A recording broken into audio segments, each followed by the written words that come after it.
Welcome to Level 1 to 100. Everyday mysteries you never questioned, fall asleep curious. Have you ever wondered why yawns spread like wildfire, why deja vu feels so eerily familiar? Or why time seems to fly when you're having fun?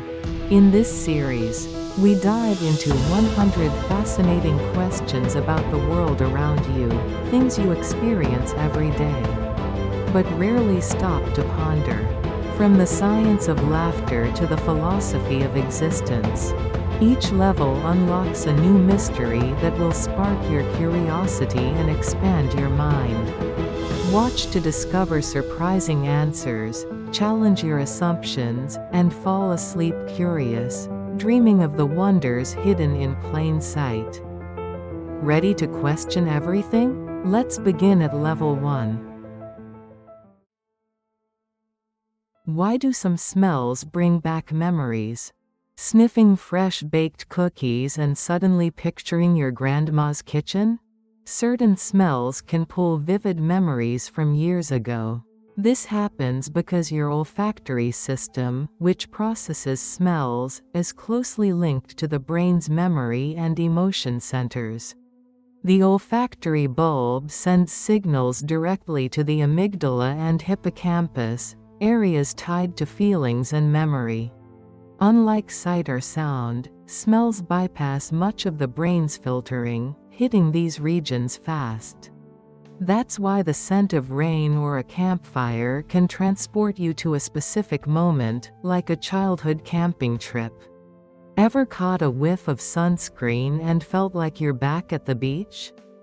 Smells act like shortcuts to memories, often tied to strong emotions. The brain stores these scent memory pairs tightly, so even years later, a familiar smell can trigger a flood of images and feelings. This is why perfume or coffee can feel nostalgic. Your environment shapes this too. Certain smells become tied to routines, like morning coffee or a favorite shampoo. Everyone's scent triggers are unique, based on personal experiences. Next time a smell sparks a memory, it's your brain weaving together senses and emotions, pulling you back to a moment you thought you'd forgotten. Why do yawns spread like wildfire? Why is yawning so contagious? Seeing someone yawn makes you want to do the same. It's common, but what's the science? Let's explore the reasons. Recent studies offer insights. A study from June 2025 had a lifelike robot. British scientists found that when it yawned, chimpanzees yawned too. This suggests contagious yawning isn't just for living beings. It can occur with objects. The robot mimicked human yawning so well. It triggered the same response in chimpanzees. Why does seeing someone yawn make us want to yawn? One theory involves empathy. Research links contagious yawning to our ability to empathize. The closer you are to someone, the more likely you are to catch their yawn. Yawns are more contagious between family and friends than strangers. This suggests our connection matters. Interestingly, those with autism who struggle with empathy are less susceptible to contagious yawning. This supports the idea that empathy is key. Another factor is mirror neurons. These brain cells activate when we watch someone do something. They help us understand and copy others. When you see a yawn, mirror neurons fire, making you mimic it. The stronger your bond, the more active these neurons. Chimpanzee studies offer clues. Research on pygmy chimpanzees showed when one yawned, others followed within a minute, regardless of the relationship. This suggests they empathize easily. However, it's unclear if their yawning stems from empathy like in humans. An Italian study supports the link between yawning and connection. Studying 33 adults over 380 hours, They found those who yawned in response were typically close friends or liked the person. Even dogs aren't immune. A 2008 UK study found human yawns could be contagious to dogs. So, next time you yawn after seeing someone else, it's not just tiredness. It's empathy, mirror neurons, and connection. Contagious yawning shows our ability to connect and share experiences, even simply. Yawning is more than a response, it's a window into our social selves. Why do we feel sleepy after eating? Ever finished a big meal and felt like napping? That sleepy feeling, often called a food coma, hits after eating. Why do we feel sleepy after eating? It's tied to digestion and brain chemistry. When you eat, your body sends blood to your stomach and intestines to process food, leaving less for your brain. This can make you feel sluggish, especially after heavy meals like a holiday feast. Your parasympathetic nervous system, which controls rest and digestion, kicks in, calming your body. Ever felt drowsy after a big lunch? That's your body focusing on breaking down food. Hormones also shift. Insulin rises to handle sugars, and high-carb or high-fat meals can spike tryptophan, a chemical that boosts melatonin, making you sleepy. Sugary desserts or pasta dishes often amplify this. Your brain's energy dips as it prioritizes digestion over alertness. Small meals may not trigger this, but overeating does. Even your routine matters. A quiet Sunday brunch feels sleepier than a rushed workday lunch. Some people are more sensitive, especially if tired already. Next time you're dozing post-meal, it's just your body balancing digestion and rest, urging you to take it easy. How come we shiver when it's cold? Step outside on a freezing day, and your body starts trembling. Why do we shiver when it's cold? It's your body's way of keeping you warm. When your skin senses a drop in temperature, nerves send a signal to your brain's hypothalamus, the thermostat of your body. It triggers muscles to contract rapidly, creating tiny movements that generate heat. Shivering burns energy, like a workout, to raise your core temperature. Ever noticed your teeth chattering on a winter walk? That's your muscles working overtime to fight the cold. This reflex is automatic. You don't choose to shiver, it just happens. It's a survival trick from our ancestors, who needed to stay warm without heavy coats. Shivering also signals you to act, like grabbing a jacket or heading inside. Some people shiver more easily, especially if they're thin or tired, since less body fat means less insulation. Even mild chills, like sitting in a cold office, can start the shakes. Shivering stops once you're warm enough or if you're too cold, as your body saves energy. Next time you're trembling in the cold, know it's your body's clever way of turning up the heat, keeping you safe in a chilly world. Why do we crave sweets after dinner? Ever reach for ice cream or chocolate right after dinner? That urge for sweets is common. Why do we crave sweets after dinner? It's tied to biology and habits. After eating, your body regulates blood sugar, and a meal can trigger insulin, which lowers glucose. Your brain, craving energy, signals for quick sugar fixes, like dessert. Sweets release dopamine, a feel-good chemical, making you associate them with pleasure. Ever felt a rush after a cookie? That's dopamine at work. Evening habits amplify this. Dinner often signals the end of the day, and sweets become a reward for winding down. Your environment plays a role too. Seeing a dessert menu or a candy jar sparks temptation. Stress or tiredness, common at night, also boosts cravings, as sugar feels comforting. Some people are more prone, especially if they skip meals or have a sweet tooth. Kids often crave sweets more, as their brains seek fast energy. Over time, this habit can stick, making dessert a ritual.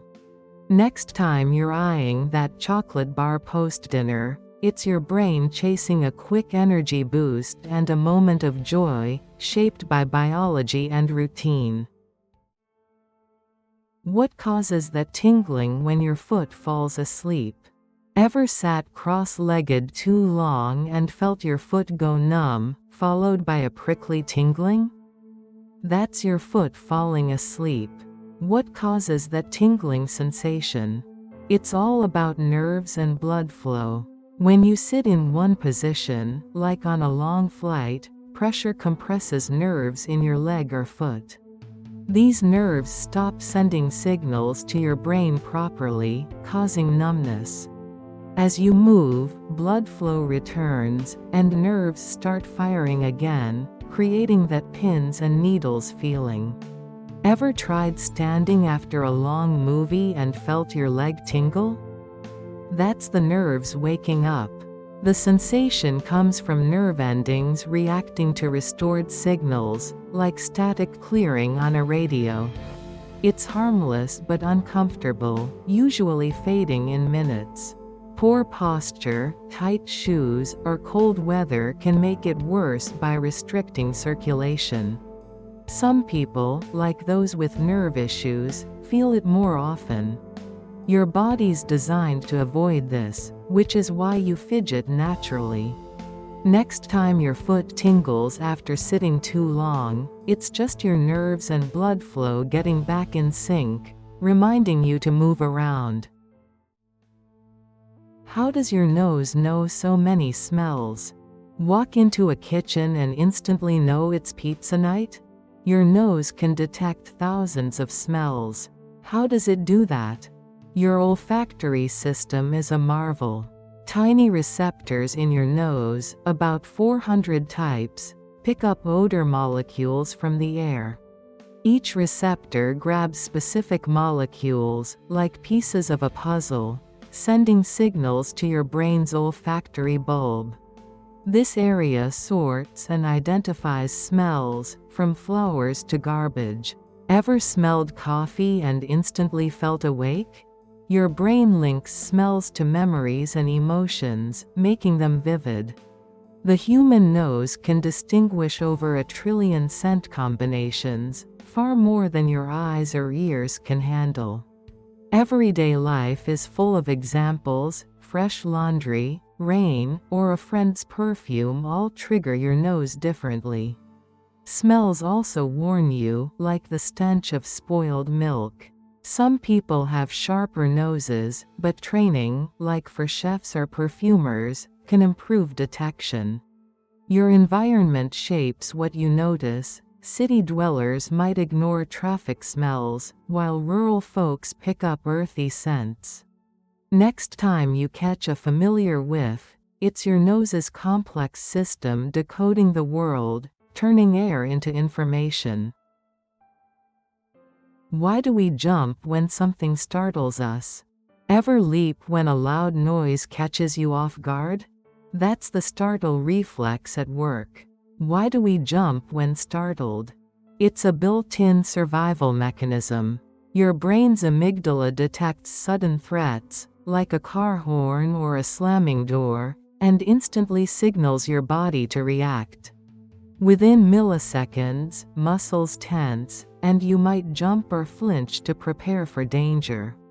This reflex bypasses conscious thought, keeping you safe before you process what's happening.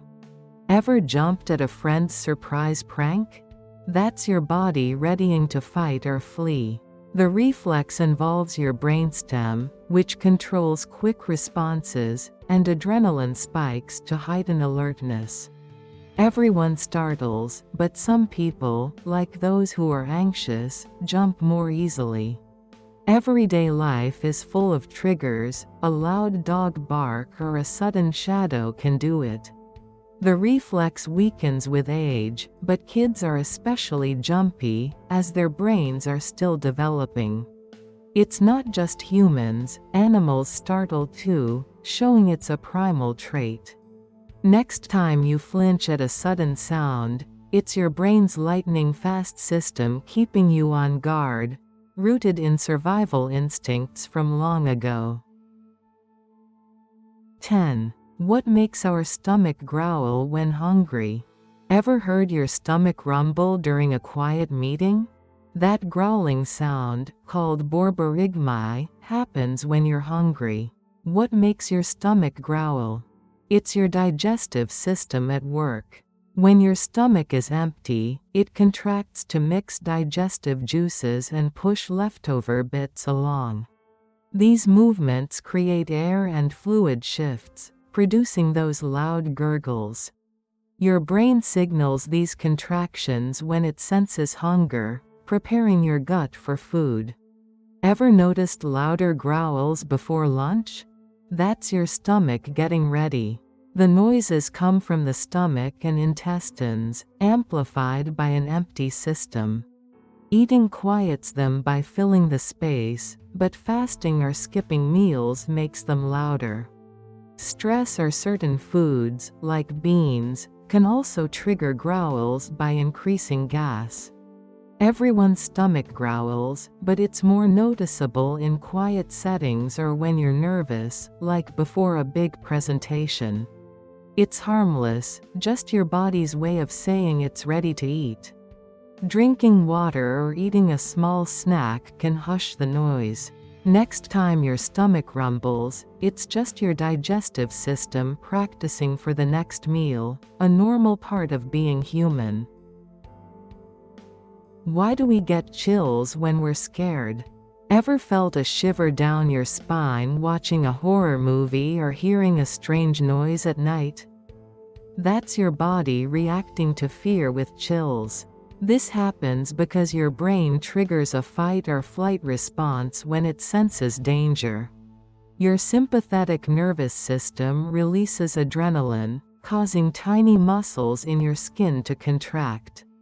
These muscles pull on hair follicles, creating goosebumps. It's a leftover from our ancestors, whose body hair would puff up to look bigger and scare off threats. Even though we don't rely on body hair anymore, the response sticks around. Stress hormones also make your heart race and muscles tense, adding to that chilly feeling. Ever walked alone in the dark and felt your skin prickle? That's your brain preparing you to run or fight. Emotions like awe or excitement can trigger similar chills, like when you hear a moving story. Your brain doesn't always distinguish between fear and thrill, so the same mechanism kicks in. This reflex is universal, but some people are more sensitive, especially if they're anxious. Next time you get chills from a creepy sound or an intense moment, it's just your body's ancient alarm system doing its job, keeping you alert in a modern world. What makes déjà vu feel so eerily familiar? Have you ever felt like you've been somewhere before, even if you haven't? That's déjà vu. Common experience affecting around 70% of people. It's a strange familiarity, like a scene from a movie you can't place. What's happening in our brains during déjà vu? There are several theories. One suggests it's a glitch in memory systems. Imagine your brain as an efficient filing cabinet. Sometimes, a new experience is filed into long-term memory instead of short-term. This tricks the brain into thinking you're recalling something from long ago, even if it just happened. Another theory focuses on spatial information processing. Think about navigating a new city. Your brain constantly maps and predicts what you'll see. Encountering a scene matching a stored spatial map can trigger familiarity. Even if you've never been there, maybe a street corner in a foreign city reminds you of one back home, causing déjà vu. Stress and fatigue might also contribute. When stressed or tired, your brain doesn't function optimally. This leads to memory processing errors, making you susceptible to déjà vu. It's like the brain takes shortcuts, leading to eerie familiarity. Déjà vu is more common in younger people, teens, and 20s. As we age, our brains are less prone to memory glitches, making it less frequent. So, frequent experiences likely mean you're young with a developing brain. While usually harmless, déjà vu can be linked to medical conditions like temporal lobe epilepsy. If frequent or with confusion, consult a doctor. For most, it's a glimpse into our minds. Next time you experience déjà vu, appreciate your brain's mystery. It reminds us our memories are complex. It's a normal human experience. Embrace it and try to identify the trigger. Why does music stir up emotions we can't explain? It's a question that has puzzled scientists and music lovers alike. And the answer is complex, involving brain chemistry and personal memories. First, let's talk about dopamine, a neurotransmitter that plays a key role in pleasure. When we listen to music we enjoy, our brains release dopamine, creating euphoria. This is why your favorite song can instantly lift your mood. But it's not just pleasure. Music also activates areas of the brain responsible for memory, emotion, and motor control. This is why certain songs can trigger vivid memories or make you want to dance. Think about a song from your high school years. Hearing it now can transport you back, evoking feelings. Music's ability to evoke emotions is also tied to its structure. Tempo, melody, and harmony can all influence our emotional state. Fast tempos and major keys create excitement, while slow tempos and minor keys evoke sadness. Movie soundtracks use music to manipulate your emotions. It's a powerful tool. Another factor is personal association. The emotions we feel are shaped by our experiences and background. A song that seems sad to one person could be uplifting to another, depending on their history. A traditional folk song might bring comfort to someone who grew up hearing it, while someone unfamiliar might not experience the same response. Music can also create social connection. Listening with others can create a shared experience that strengthens our bonds. This is why music is used in rituals and ceremonies. It brings people together. But what about inexplicable emotions? The ones we can't name? Sometimes music can tap into deep feelings we're not aware of. It can evoke longing, nostalgia, or spiritual connection. This is the most mysterious aspect of music's power. So, next time you're listening and feeling a wave of emotion, remember it's not just the music. It's the interplay of brain chemistry, memories, associations, and connections that make music powerful. Music is a universal language that speaks to our emotions. It can make us laugh, cry, dance, and remember.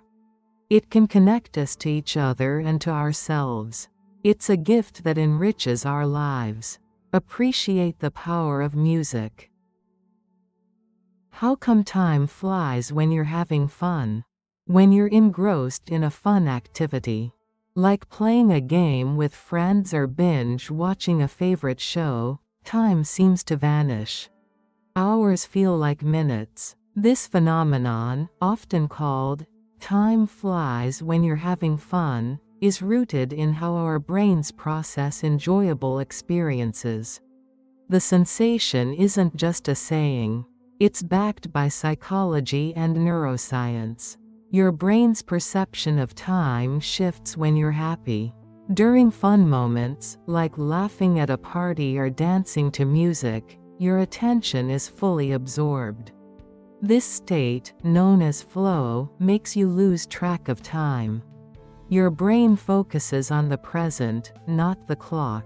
Studies show that when you're engaged, the prefrontal cortex, which handles timekeeping, reduces its activity.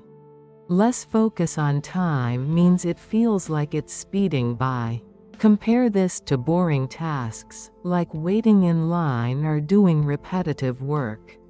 Time drags because your brain constantly checks the clock, making every second feel longer.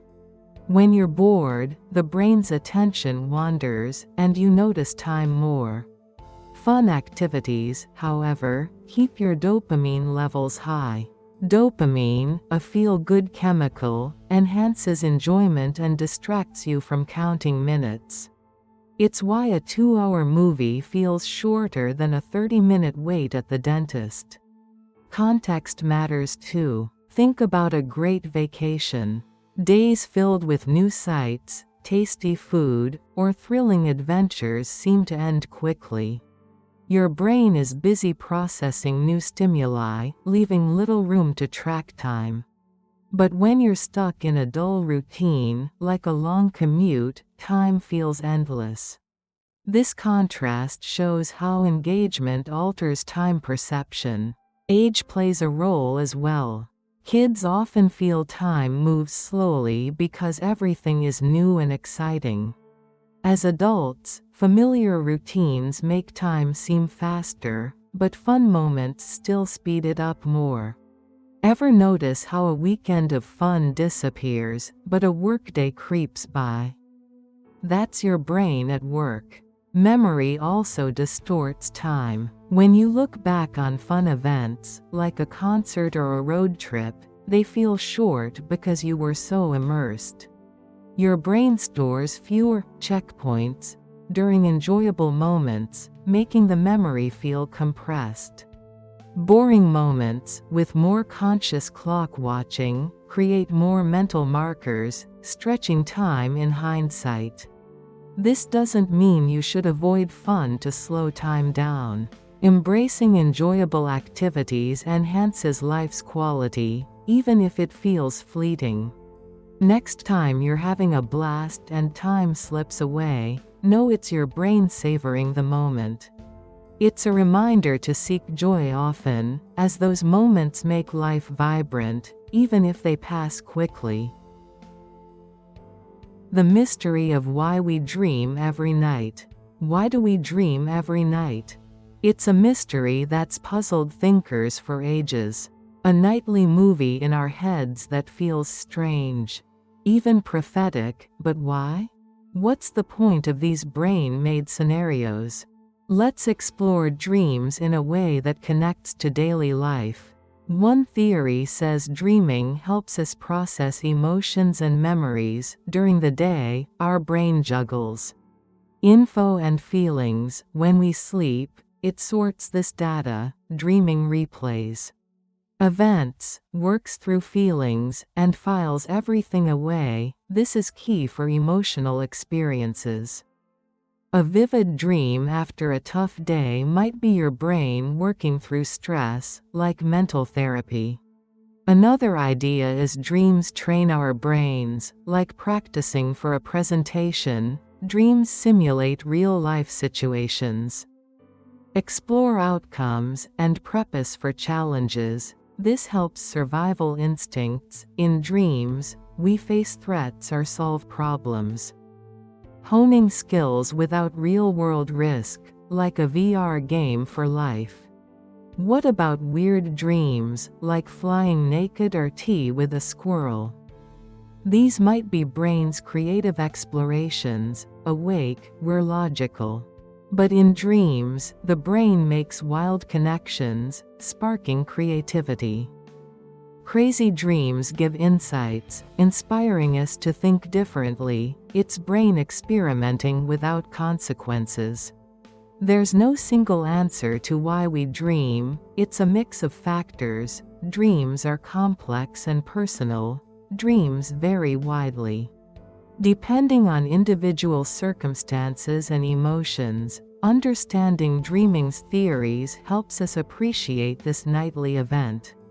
Next time you wake from a vivid dream, think about what it's telling you. Is it processing emotions? Preparing you for a challenge? Or just letting your brain play? Dreams are mysterious, but a tool for understanding ourselves, like a private movie theater showing your unique stories. Why do colors look different to everyone? Have you ever wondered if the colors you see are the same as what your friends see? It's a fascinating question because color perception is subjective. It's not just about light entering our eyes, but how our brains interpret it. Light bounces off objects and enters our eyes with different wavelengths. Our eyes have cone cells sensitive to these wavelengths. Usually 3 types best at detecting red, green, or blue light. The sensitivity of these cone cells varies from person to person. Imagine you and a friend looking at a red apple. Light hits your eyes, cone cells signal to your brain, and your brain interprets it as red. But your friend's cone cells might be slightly different, so their brain receives different signals.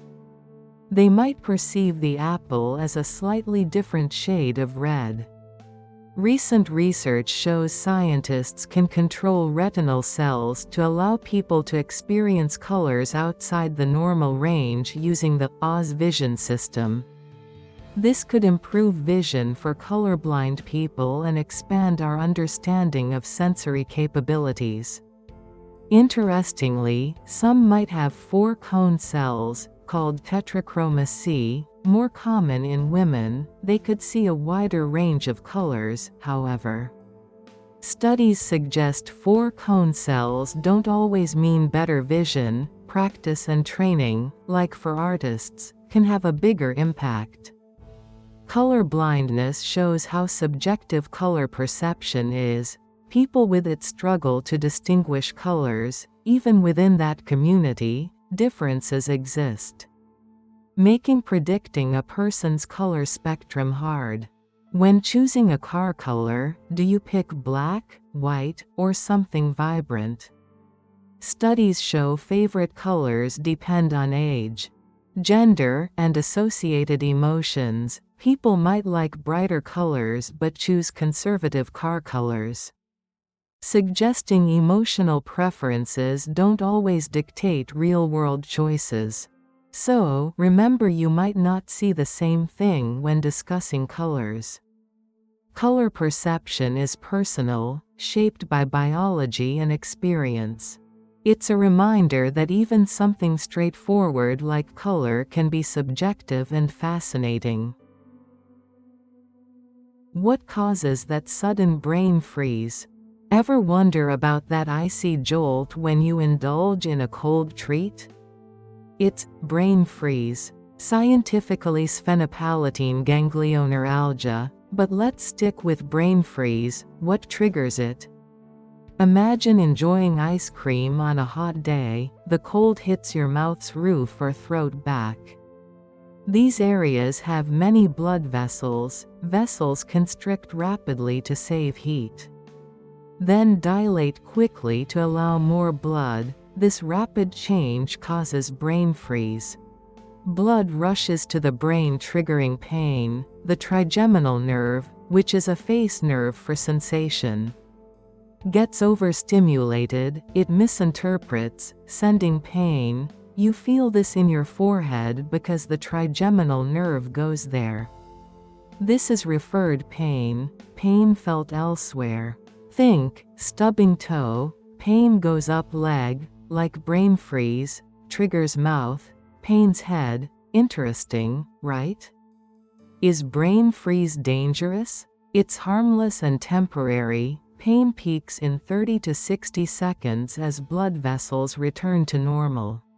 If you get migraines, brain freeze hits harder. Studies show correlation. Migraine sufferers may have sensitive trigeminal nerves or lower pain tolerance, easy on icy treats. Prevent or alleviate brain freeze? Slow down, don't gulp cold, let mouth adjust, press tongue to mouth roof, warm, reduce change, cover. Mouth, nose breathing fast, warm air warms blood vessels. Brain freeze shows body reacts, nerves and blood vessels link, next icy pain, brain saying, hey, easy. Brain freeze conquered, enjoy treats. Why does laughter feel so contagious? Have you ever wondered why laughter is so contagious? It's like a chain reaction, one person giggles, and everyone joins in, even if they don't know why. It's a universal experience, but what makes laughter so infectious? The answer lies in neuroscience. When someone laughs, it's a social signal, and our brains are wired to respond. University College London found that when we hear laughter, the premotor cortical region activates, preparing our facial muscles to move. It's like our brain mirrors the laughter, putting us in a state of readiness to join. Professor Lori Newman-Ma explains that humans are connected in a way that makes us reflect each other when we see or hear laughter. That information goes directly to the parts of our brain responsible for laughter. This creates brain-to-brain communication that's immediate and involuntary. But it's not just about mirroring. Laughter has a powerful social function. It strengthens bonds and shows affection. Have you ever laughed just because you were with someone you expected to be funny? That expectation can trigger laughter. This is why laughter is more contagious in groups. The more people laughing, the more likely you are to join. Laughter also has health benefits. It can reduce depression and anxiety, relieve tension, improve cardiovascular health, and increase our tolerance for pain. When we laugh, our brain releases endorphins, natural mood boosters and pain relievers. It also lowers cortisol, the stress hormone, helping us relax. So laughter is not just fun, it's good for you. Interestingly, laughter contagion isn't unique to humans. Chimpanzees, gorillas, and orangutans also show contagious laughter for them. Laughter is a play signal, a way to communicate that they're having fun and want others to join. It's another example of how laughter builds social connections. Scientists are still working on understanding how laughter spreads and how we learn to laugh when others do. It's a complex process involving multiple brain parts and social cues. It's fascinating that something as simple as a giggle can involve so much neural activity. On the flip side, remember that laughter isn't always positive. The smile mask syndrome, where people force smiles, shows that forced laughter can have negative effects. And there's also smiling depression, where someone seems happy but struggles internally. So while laughter is generally good, be genuine. So, next time you laugh with someone, remember it's not just a coincidence. It's your brain connecting you with others, boosting your mood, and strengthening social bonds. Laughter is a powerful tool. Use it wisely, and spread the joy. How does Wi-Fi magically connect us? Have you ever wondered how your devices connect to the internet wirelessly? It seems like magic, right? Well, it's Wi-Fi. Let's dive in. Wi-Fi stands for wireless fidelity. It allows devices to connect wirelessly using radio waves. Think of it like a radio station broadcasting music, but it's broadcasting internet data. So, how does this work? It starts with a router. The box in your home or office. The router connects to your internet provider through a cable. This brings the internet into your home. The router converts that signal into radio waves. These waves broadcast in all directions. Your devices have antennas that pick up these waves. When your device detects these radio waves, it decodes the data and connects to the internet. This allows you to browse and stream without cables. Pretty neat, huh? Wi-Fi networks also have security to protect your data. When you connect, you enter a password. This encrypts the data sent between your device and router. It's like a secret message. Wi-Fi operates on 2.4 GHz and 5 GHz. The 2.4 GHz band has a longer range but can be slower. The 5 GHz band has a shorter range but is faster. Imagine you're at a coffee shop. You connect to the Wi-Fi. Your device picks up the radio waves. You enter the password if required, and you're connected. You can now enjoy your coffee while browsing. Or, think about streaming a movie on your TV. Your TV connects to your Wi-Fi, the router sends the movie data to your TV via radio waves, and you enjoy a seamless experience. Wi-Fi has become essential. It allows us to stay connected everywhere. It's a reliable way to access the internet wirelessly, so remember, it's not magic, it's just technology using radio waves. Why do we get goosebumps from music or stories? The scientific term is frisson, a complex interplay of brain activity and physiological responses. Music, especially when enjoyed, activates the brain's reward system, including the nucleus accumbens. This area releases dopamine, linked to pleasure, triggering goosebumps. It's similar to the reward from delicious food. Our autonomic nervous system, controlling heart rate and breathing, also participates, initiating a fight or flight response. Heart rate increases, breathing quickens, and skin tingles, contributing to the goosebump effect. Emotional responses are key. Stories evoking sadness, excitement, or fear can trigger similar physiological changes. It's the body reacting to the narrative's emotional intensity. Furthermore, different brain areas interconnect more intensely. The prefrontal cortex, insula, and temporal lobe, involved in emotional processing, sensory impressions, and learning, communicate effectively. EEG studies show the frontal lobe, for emotional processing, and the right brain hemisphere, for auditory information, activate when music induces goosebumps. Unexpected musical elements, like harmonic changes, dynamic shifts, or high-pitched sounds, can also trigger this.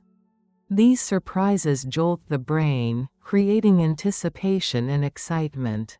Personal connection matters. If a song or story links to a meaningful memory or emotion, it elicits a strong reaction. Music reminding you of a specific time or person activates emotional centers, intensifying the physical response. Next time you feel goosebumps from music or a book, it's your brain engaging, processing, and connecting with the art profoundly.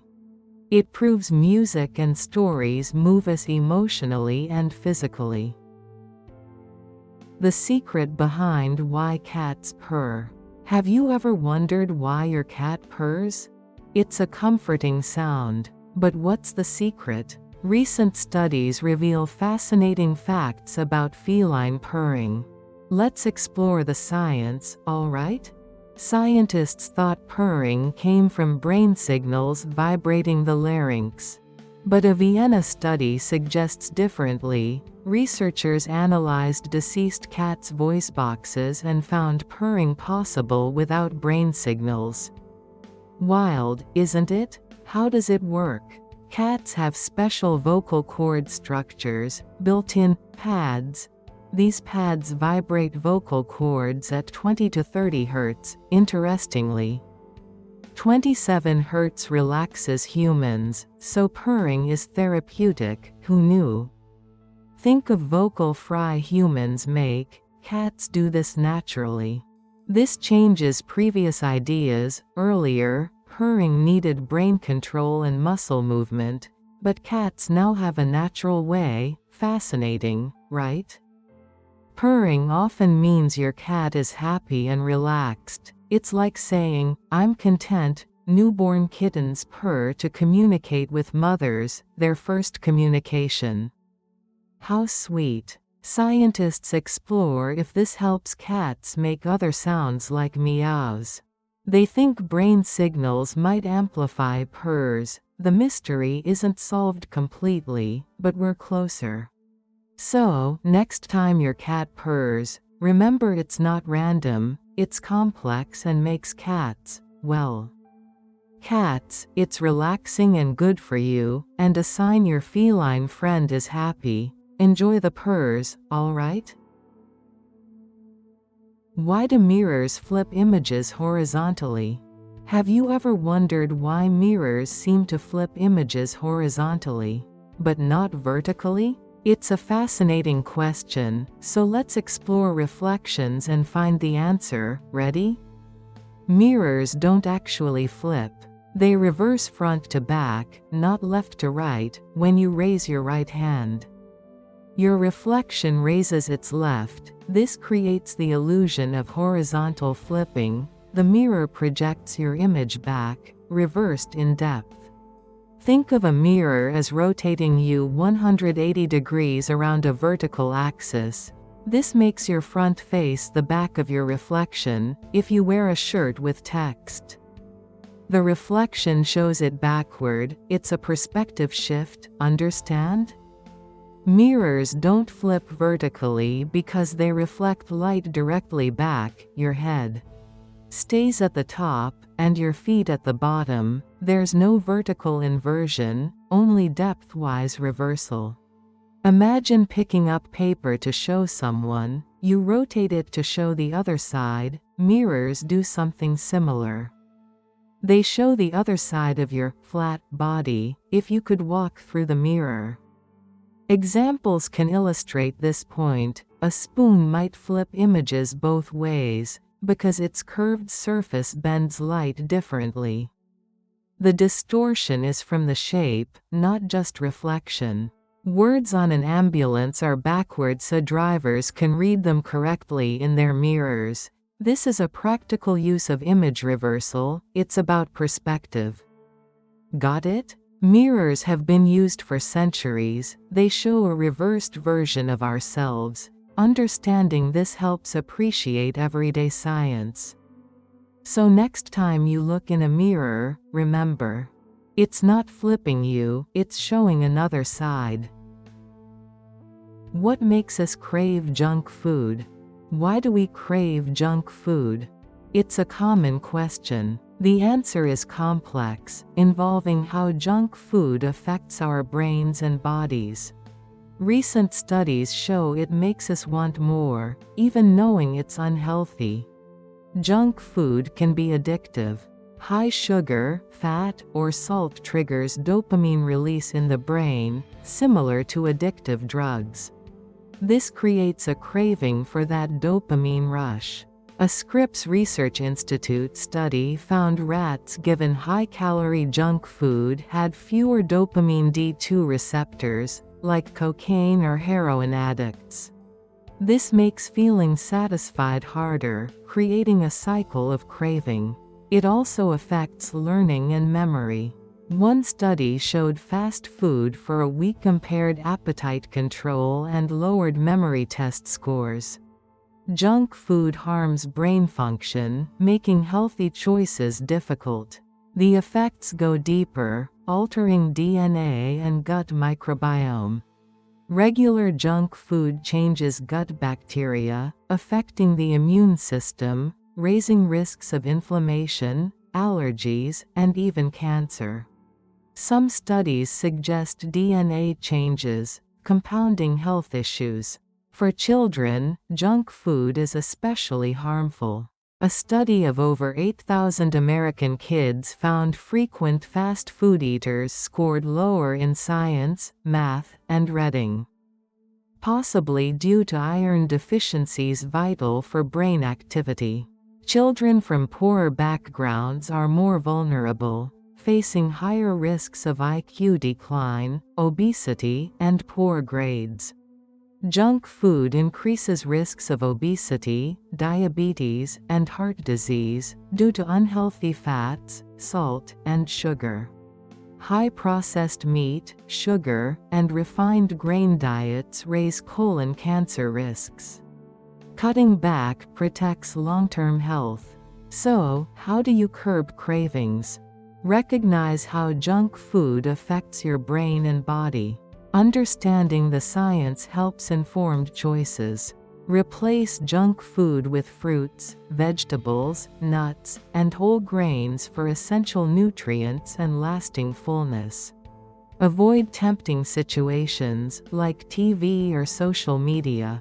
Don't be too hard on yourself, occasional treats are fine. Make healthy choices the norm, junk food the exception. Why does coffee wake us up? The answer lies in caffeine's fascinating interaction with our brains. Our brains produce adenosine, a chemical that accumulates and makes us tired. Caffeine, similar in structure to adenosine, binds to the same receptors in the brain, blocking adenosine's action. This reduces fatigue and promotes alertness. Caffeine also stimulates the release of dopamine and norepinephrine. Dopamine is linked to pleasure, while norepinephrine increases heart rate, further boosting energy and focus. Recent studies show that even the smell and taste of coffee can contribute to its awakening effect. Our brains associate coffee with alertness, enhancing its effects. Adding sweetness may prolong this effect, with the caffeine-sugar combination leading to behavioral changes. However, caffeine's effects vary. Some are more sensitive due to genetics and metabolism. Regular consumption can lead to tolerance, requiring more coffee for the same effect. Avoid drinking it too late, as caffeine interferes with sleep. Its half-life is 5 to 7 hours, so afternoon or evening consumption disrupts your sleep cycle. Caffeine withdrawal is real. Stopping abruptly may cause headaches and fatigue. Moderate intake to avoid these issues. Studies on ants show caffeinated sugar water helps them find food faster, highlighting enhanced alertness. So, remember the science next time you drink coffee. It's not just a pick-me-up but a complex interaction between caffeine and your brain. The puzzle of why we forget names so easily. Why do we so easily forget names? You meet someone, have a conversation, then their name vanishes. It's common, with several reasons. Attention is key. You're focused on making an impression or thinking what to say. This divided attention means you don't fully concentrate on the name. It's like listening to a song while reading, your brain can't process both. Names are often arbitrary. Unlike learning someone's a doctor, a name is just a label. Our brains remember meaningful things linked to existing knowledge. A name lacks that hook. Brains prioritize faces. We're good at recognizing faces, an evolutionary advantage. Remembering the name requires linking the face to a word. This connection isn't strong if you only hear the name once. Sleep consolidates memory. Enough sleep strengthens face-name connections. If sleep-deprived, you'll forget names. Lack of practice also matters. We don't recall names actively. If you don't use it, you lose it. Practice improves recall. How can you improve? Pay attention when introduced. Repeat their name, like, "Nice to meet you, Sarah." This solidifies it. Create a mental association, Sarah with red hair. Ask them to spell it or its origin. You'll remember it better. Use spaced repetition review, the name minutes later, then later that day, then the next. This transfers it to long-term memory. Focus on the name and find something unique. Everyone forgets names, so don't worry. Make an effort and use helpful techniques. How come rain smells so fresh? Have you ever wondered why rain smells so fresh? After a long dry spell, that first rainfall carries a unique scent. What causes this? It's a combination of factors. Let's explore the science, focusing on ozone, petrichor, and geosmin. First, ozone is created during lightning storms. Electrical discharge splits oxygen and nitrogen molecules, recombining into ozone. This ozone is carried down, giving the air a sharp, clean scent. The word ozone comes from the Greek word ozein, meaning to smell. Next, we have petrichor, a term coined by Australian scientists. It refers to the earthy scent released when rain falls on dry soil. The name comes from the Greek words petra, meaning stone, and ichor, which is the blood of the gods.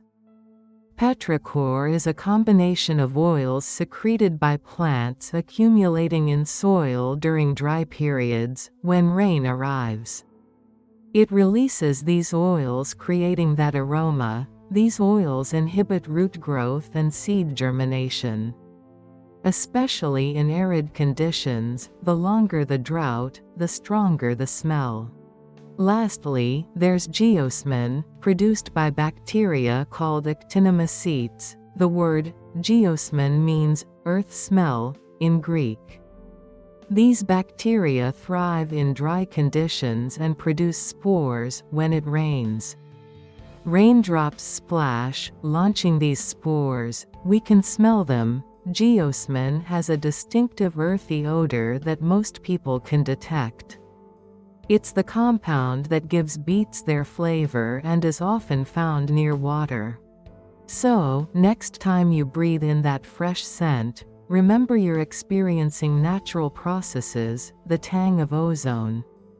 The release of petrichor and the aroma of geosmin combine to create the smell of rain. It's nature's way of refreshing, making us appreciate a rainy day. Why do we blink without thinking? It's a common action. But how often do you blink daily? The average is 15 to 20 times a minute, thousands per day. But why all the blinking? It's not just moisture, though key. Blinking spreads tears, preventing dryness, like windshield wipers, but more happens. Studies show blinking helps brains reset, staying focused. We blink when attention wanes, like scene changes or task pauses.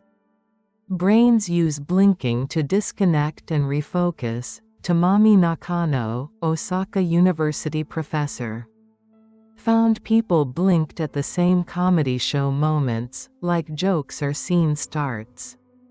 fMRI scans showed attention brain areas quiet during blinks, relaxation areas activate.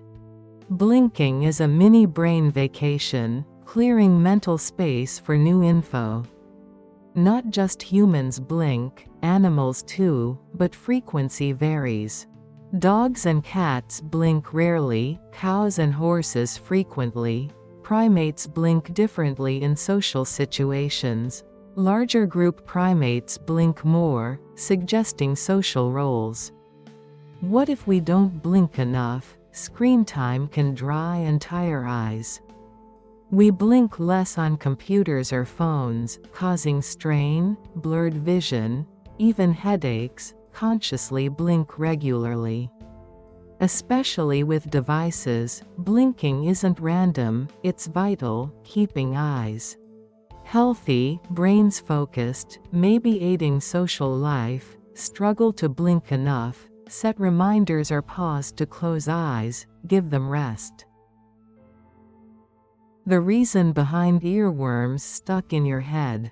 Have you ever found yourself humming a tune stuck in your head? That's an earworm, very common. Why do these snippets invade our brains? Earworms, or involuntary musical imagery, are catchy song parts looping endlessly. A pop chorus or commercial jingle, your brain's private playlist without a skip button. What's the science? Several factors contribute. Repetitive melodies, fast tempos, make songs stick. Infectious pop anthems designed to burrow in. Unique melodic intervals or twists grab attention, refusing to let go. Not just music. Our cognitive state matters. When minds wander, during low attention, brains are susceptible. Free processing power fills with tunes. Earworms strike during chores, showers, or sleep. Who hasn't had a bedtime earworm? Memories or emotions trigger earworms. A song from a special event or person becomes one. A mental shortcut to feeling. That high school dance song pops up years later. Recent research explores neurology. During earworms, the auditory cortex activates like listening to music. The hippocampus, for memory, is involved. Earworms are more than thoughts, they engage brain parts linked to music and memory. Want to banish an earworm? Try tricks. Chewing gum disrupts replay. A slower song overwrites it. Focus on puzzles or conversations. Redirecting attention breaks the loop. Next time you hum an unshakable tune, you're not alone. Earworms are common, fascinating, and offer glimpses inside our brains.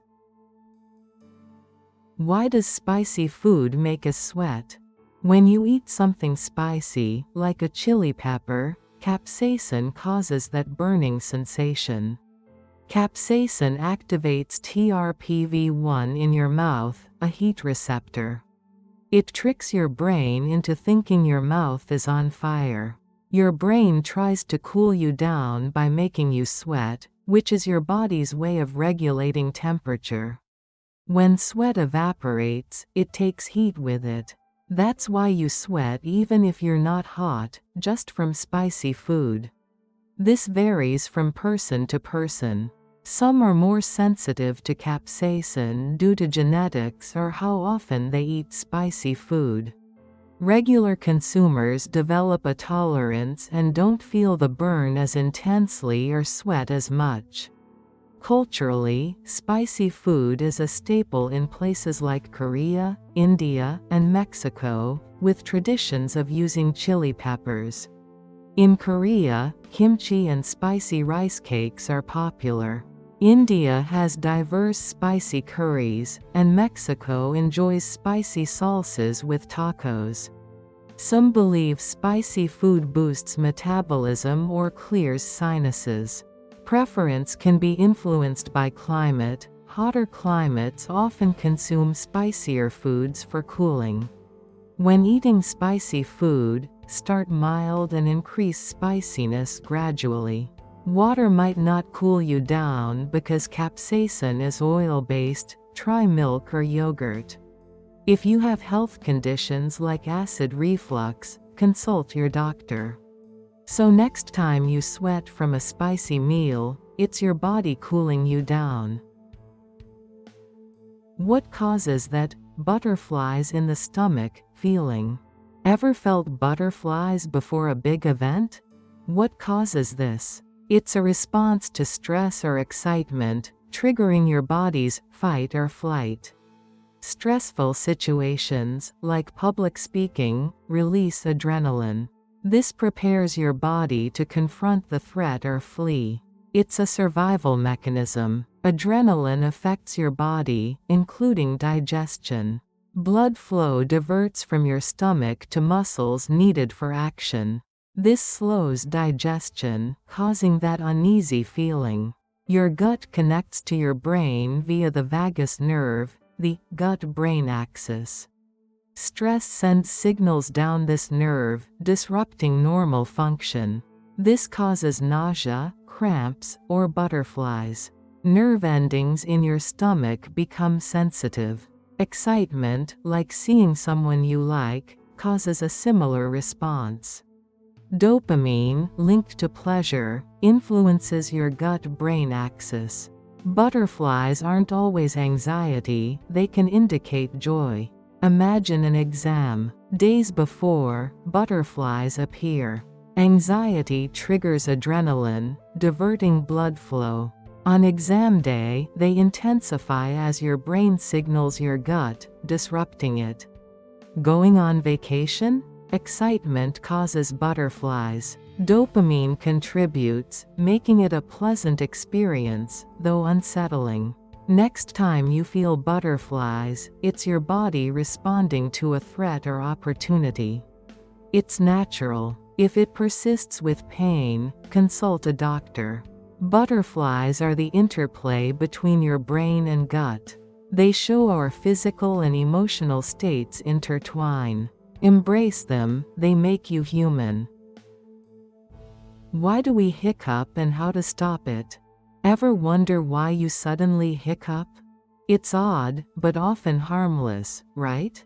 Let's explore hiccups and how to stop them, fast.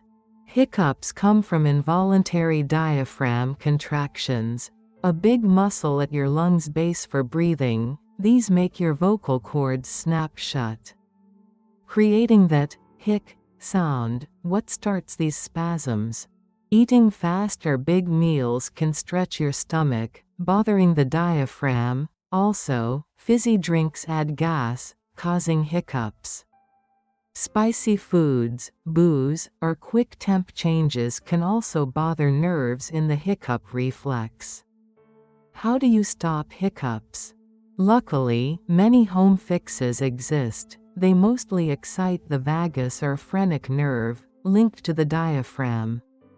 Popularly, hold your breath, inhale deeply and hold as long as comfy. This ups blood carbon dioxide, which can relax the diaphragm. Another way. Drink cold water fast. The cold can shock the vagus nerve, halting the hiccup cycle. Try sucking a lemon or sugar. The strong taste can distract your nervous system and maybe reset the hiccup reflex.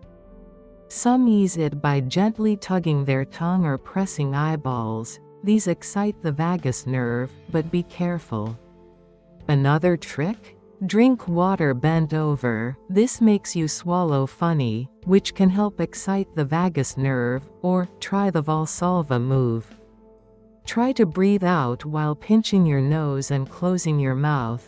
This ups chest pressure, perhaps stopping hiccups. Feeling bold? Try inducing a gag by gently touching your throat back with a spoon. Not easy, but it can reset the diaphragm. Pressing your palm with your thumb or pressing the muscle between thumb and index finger or other picks. Tickling your mouth's roof with a cotton swab can also do it.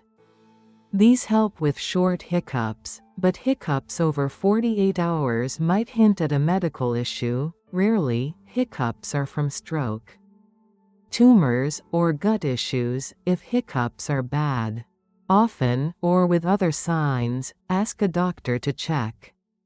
So, next time hiccups strike, don't fret. With these tips, you're set to beat those spasms and enjoy your day. The magic of why bubbles are always round. Why are bubbles always round? Ever wondered? It's common, bubbles floating, but why that shape? It's surface tension. Imagine tiny water molecules holding hands, attracted, sticking closely. Blowing air into soapy water creates surface area. molecules minimize area to hold tightly. A sphere has the smallest surface area for volume. Bubbles form spheres to minimize area and keep molecules close. Like wrapping a present with least paper, you'd choose a sphere-shaped box, least material to cover. Bubbles do the same with surface tension. But when bubbles bump, or on a surface, why not perfect spheres when bubbles touch? They merge, form a shared wall. They're no longer minimizing individually, but as a group, bubbles form flat surfaces where they meet. When bubbles land, gravity acts, pulling them from spherical shape, still trying to minimize area given circumstances. Next time you see a bubble, it's round because of surface tension, molecules sticking tightly, simple. But fascinating physics in action, everyday life, cool, right? Why do onions make us cry? It's a question many ponder while battling watery eyes. The answer lies in onions' chemistry. When you cut an onion, you break open cells containing sulfoxides and enzymes. These mix, creating propanediol S oxide, a volatile gas. This gas reaches your eyes. Your eyes are sensitive. When propanediol S oxide contacts your eye's moisture, it forms sulfuric acid. A diluted form, so don't worry. Your eyes dislike this irritation, producing tears to flush it out. It's your body's defense. Recent studies identify isoaniline as key. It can be created without cell damage. Certain onion enzymes transform when exposed to air, creating the irritating substance. How to avoid tears? Use water. Rinse your knife, it dissolves the gas. Light a candle, the flame burns off the gas. Goggles are effective. Cut quickly, the reaction takes time. Scientists say 30 seconds, so speed helps. Refrigerate onions, cold slows enzymes. Some suggest cutting underwater, but it's slippery. Tears shed while cutting onions show its defense. It's protecting itself, and we're caught. Remember the science and try these tips. A natural defense, the onion protects itself from harm. How does your phone know where you are? It's not magic, it's technology. Let's break it down. First, there's GPS, a network of satellites orbiting Earth. Your phone listens for signals from them. When it picks up signals from at least 4, it pinpoints your location using trilateration. This is handy when navigating or exploring. But GPS isn't perfect, especially indoors where signals are weak. What happens then? That's where Wi-Fi positioning comes in. Your phone detects nearby Wi-Fi networks, even if you're not connected. Each router has a unique identifier. Your phone estimates its location based on a database of known hotspots. It's like your phone saying, I see this Wi-Fi, so I'm near here. Another player is cellular triangulation. Cell towers aren't just for calls, they help locate your phone. It connects to the nearest towers and measures signal strength to estimate your position. It's less accurate than GPS, but useful where GPS is weak. Here's where it gets interesting. Your phone uses an accelerometer to detect movement. It knows if you're walking, running, or driving. This info combined with GPS and Wi-Fi gives a more accurate location. It's like your phone saying, I'm moving this way, so I'm on a road. Smart, huh? In 2025, phone location accuracy is even better. Tech has improved, and it's more accurate. Places like subways or malls have precise location detection.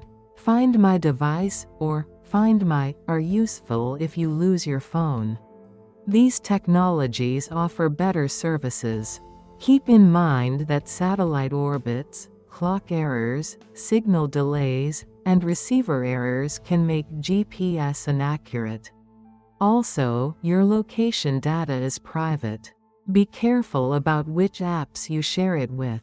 Understanding how your phone knows where you are lets you make informed decisions about privacy. That's how your phone finds you. Why do we feel nostalgic for the past? It's a bittersweet feeling when we think about earlier times, but why does it happen?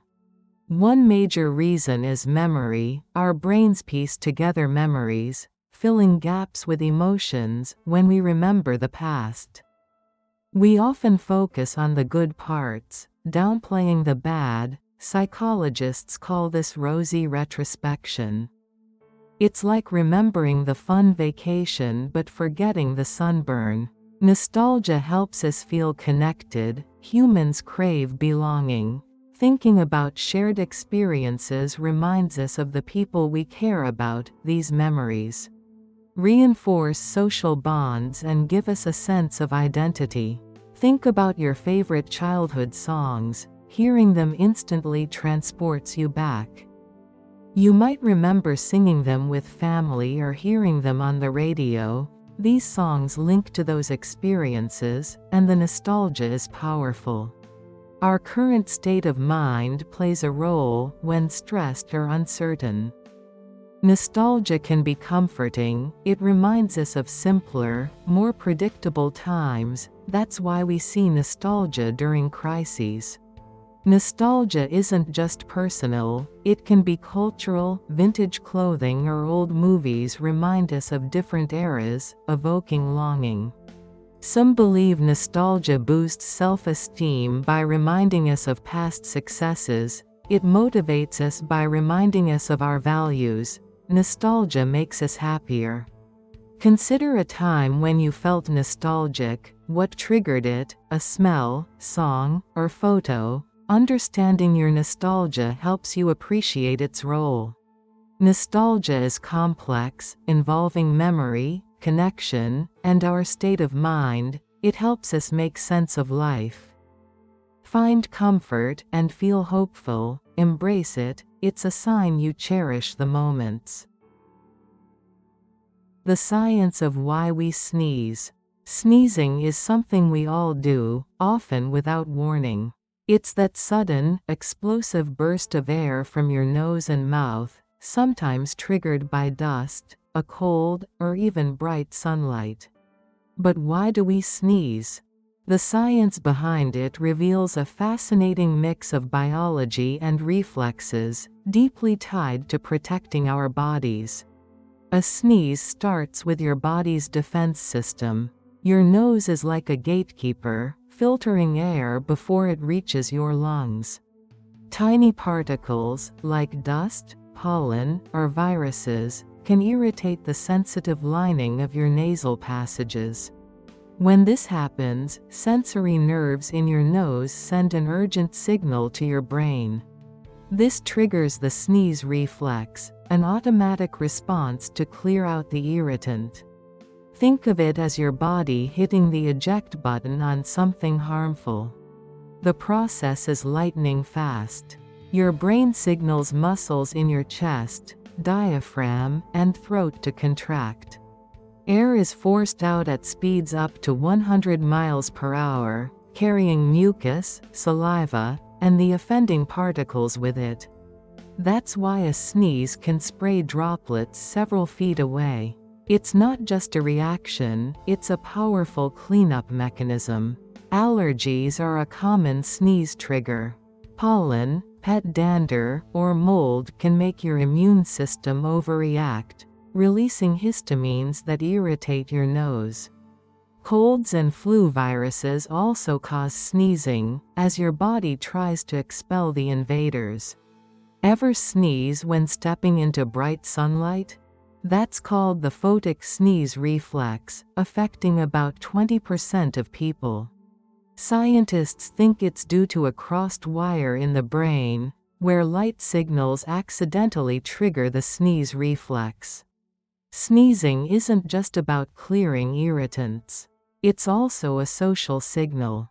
In public, a sneeze draws attention, often prompting a quick "bless you." But it's also why covering your mouth is crucial. Those droplets can spread germs, making sneezing a key way colds and flu travel. During flu season, a single sneeze in a crowded room can infect others if you're not careful. Why do some people sneeze more than others? It depends on sensitivity. If you have allergies or a cold, your nose is on high alert. Genetics also play a role, like with the photic sneeze reflex. Even spicy foods can make some people sneeze, as capsaicin irritates the nasal passages. Next time you're at a restaurant and a peppery dish makes you sneeze, it's your nose reacting to the spice. Sneezing is universal, but it's also a reminder of how our bodies work to protect us. It's a quick, involuntary act that keeps our airways clear and our health in check. So, the next time you sneeze, whether from dust or sunlight, appreciate your body's built-in defense system doing its job. Why do myths still capture our imagination? In our modern world, myths seem outdated, yet they thrive, influencing our culture and beliefs. Let's explore from the world and uncover their enduring appeal. Popular culture is one prominent area. Franchises like Star Wars and Marvel movies resonate deeply, offering narratives that explore universal themes, echoing ancient myths. The legend of King Arthur endures in books, films, and TV shows. It embodies ideals of chivalry and justice, shaping our understanding of history and morality. Robin Hood remains a symbol of social justice. The Loch Ness Monster, Nessie, intrigues us. Despite a lack of scientific evidence, the myth persists, fueling our imagination and our desire to believe in the unknown. Folkloric creatures keep myths alive. The Scottish Kelpie, a water spirit, serves as a cautionary tale. The black dog, foretelling misfortune, haunts our imagination. Australian Aboriginal mythology has the bunyip, a mythical creature in waterways. Its origins may be in Aboriginal stories, but its existence remains a mystery. Why do these myths resonate? They connect us to the past, reminding us of our cultural heritage. Myths explore complex themes, helping us understand our values and fears. Myths embody cultural values, teaching us about courage and loyalty. By internalizing these, we become better citizens. Myths offer hope, reminding us that we can overcome challenges. In conclusion, myths persist because they provide meaning, connection, and inspiration. They help us understand the world, connect with the past, and shape our beliefs. From culture to folklore, myths enrich our lives. Why does chocolate melt in your mouth? It's science, thanks to cocoa butter, a key ingredient. Cocoa butter melts just below body temperature, around 86 to 93 degrees Fahrenheit, 30 to 34 degrees Celsius. Chocolate stays solid at room temperature, but melts on your tongue, releasing delicious flavors and creating a smooth sensation. Imagine butter on your counter, it's firm but softens in your hand. Chocolate does the same, but melts easier in your mouth. Not all chocolate melts the same. Dark chocolate, with higher cocoa, melts differently than milk chocolate. Which has milk solids. White chocolate, not technically chocolate due to no cocoa solids, has unique melting. These differences are from varying cocoa butter and ingredients. Ever notice a grainy texture? That's bloom. Cocoa butter separates, often from temperature changes, properly tempered chocolate. Carefully heated and cooled, prevents bloom and ensures even melting.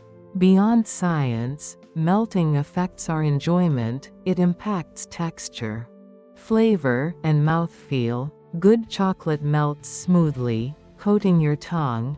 Chocolatiers focus on tempering and ingredient quality. Consider biting into a truffle. Firmness gives way to creamy goodness. That's melting, turning solid into delight, or hot chocolate. Warmth helps chocolate melt, creating comfort. It's using melting for enjoyment. Next time you enjoy chocolate, it's science and pleasure. Cocoa butter's melting point makes chocolate special. Turning a bar into an experience, enjoy every moment. How come we can't tickle ourselves? Have you ever wondered why you can't tickle yourself? It seems simple, right? Just reach over, but it never works. You feel pressure, not tickles. What's happening? The answer is in your brain. It knows what's coming, like trying to surprise yourself. Impossible. It's prepared, so no surprise. Your cerebellum predicts events, and the somatosensory cortex processes touch. When someone tickles you, your brain is surprised. The cerebellum is clueless, so the somatosensory cortex gets a shock. That's the tickle. When you tickle yourself, the cerebellum knows.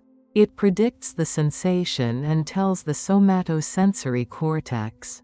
The sensation is dulled, no tickle. Your brain says, I know what you're doing.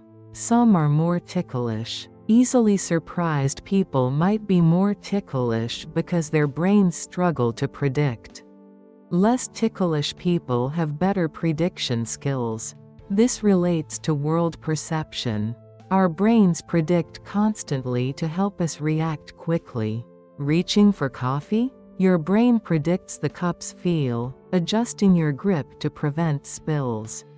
So, remember, it's your smart brain if you fail to tickle yourself. It predicts and adjusts, helping you navigate life. Isn't that something? The mystery of static electricity shocks. Ever wondered about those annoying static electricity shocks? Especially in winter? Let's explore the mystery, understanding why they happen and how to avoid them. Static electricity is an imbalance of electric charges on a material's surface. It occurs when materials rub together, like socks on a carpet, moving electrons from one to another. Imagine walking on a carpet, your body collecting extra electrons, becoming negatively charged. Touching a doorknob then causes these electrons to jump, creating a spark and that familiar zap. Why's it worse in winter? Humidity is key. Summer air, more humid, contains more moisture, dissipating static charges. Winter air, drier, allows static to build more easily. Dry air becomes a playground for static. Clothing also matters. Wool and synthetics create more static than natural fibers like cotton. That cozy sweater might be the culprit. Minimizing shocks involves several steps. First, increase home humidity with a humidifier, helping dissipate charges. Second, moisturize your skin. Dry skin is more susceptible. Third, choose cotton over synthetics. Fourth, use drier sheets to reduce static cling. Finally, touch metal with a key before your bare hand, discharging built-up electricity, preventing the shock. Static is common and harmless, but annoying. Understanding its causes and minimizing it reduces shocks, especially in dry winter months. Stay shock-free. Why do we get hangry when hungry? Feeling irritable when you're starving? That's hanger. A mix of hunger and anger that turns a growling stomach into a bad mood. Why do we get hangry when hungry? It's not just about an empty stomach. The science behind it ties to biology, brain chemistry, and our daily lives. Hunger affects your body's energy supply. Your brain relies on glucose, a sugar from food, to function properly. When you skip meals or go too long without eating, glucose levels drop. Low glucose makes it harder for your brain to regulate emotions, leading to impatience or frustration. Ever snapped at someone during a late lunch break? That's your brain running low on fuel. Hormones also play a big role. When you're hungry, your body releases stress hormones like cortisol and adrenaline. These hormones prepare you to find food, but they also heighten irritability. At the same time, levels of serotonin, a mood-stabilizing chemical, drop when you're hungry. This double whammy makes you more likely to lash out over small things, like a slow drive-through or a coworker's loud typing. Your environment amplifies hanger. Imagine being stuck in traffic, late for dinner, with your stomach rumbling. External stressors combine with low energy, making you feel like the world is against you. Social situations can worsen it too. If you're hungry at a family gathering, a minor comment might spark an argument you'd normally shrug off. Personality matters as well. Some people are more prone to hanger because they're sensitive to blood sugar changes. Kids often get hangry faster, as their smaller bodies burn through energy quickly. Adults with demanding schedules, like long workdays without snacks, are also at risk. Ever noticed how a quick snack can turn your mood around? That's your body getting the glucose it craves. Hanger isn't just a modern problem. Our ancestors needed energy to hunt or gather food, so irritability may have been a survival signal, pushing them to act. Today, it's less about survival and more about navigating busy lives. Skipping breakfast before a meeting or fasting too long for a diet can trigger that same primal response. Preventing hanger is simple but easy to overlook. Eating regular, balanced meals with protein, fiber, and healthy fats keeps glucose steady. A granola bar or a handful of nuts can stop hanger before it starts. Recognizing when you're getting hangry helps too. Next time you're short-tempered, ask yourself, when did I last eat? A quick bite might save your mood and your relationships. What causes rainbows after storms? Ever wondered why rainbows appear after storms? It's not magic, but feels like it, right? Let's explore the science behind these arcs. You need sunlight and water droplets. A storm leaves tiny water droplets in the air, then the sun appears. Stage set. Sunlight hits these droplets. White sunlight contains all rainbow colors. Light enters a droplet, slowing and bending refraction. Each color bends differently, like racers in separate lanes. After bending, colors bounce off the droplets back, reflection. Like a ball bouncing off a wall, but with light. As light exits, it bends more, further separating colors. That's your rainbow, separated colors reaching your eyes at different angles. Why a curved arc? Rainbows are full circles, but we see arcs because the ground's in the way. In a plane, you might see a full circle. Cool, huh? Rainbows appear opposite the sun because of the angle, 42 degrees. Sun behind you? Rainbows ahead. Always. Double rainbows? Light reflects twice inside droplets. The second rainbow's fainter, colors reversed, red inside, violet outside. Like a mirror, rainbows aren't just pretty, they're physics in action. Next time, remember, sunlight, water, refraction, reflection create this magic. Every rainbow's special, beauty after the storm. Now you know the science. Less mystery, more wonder. Why does popcorn pop? Have you ever wondered why popcorn pops?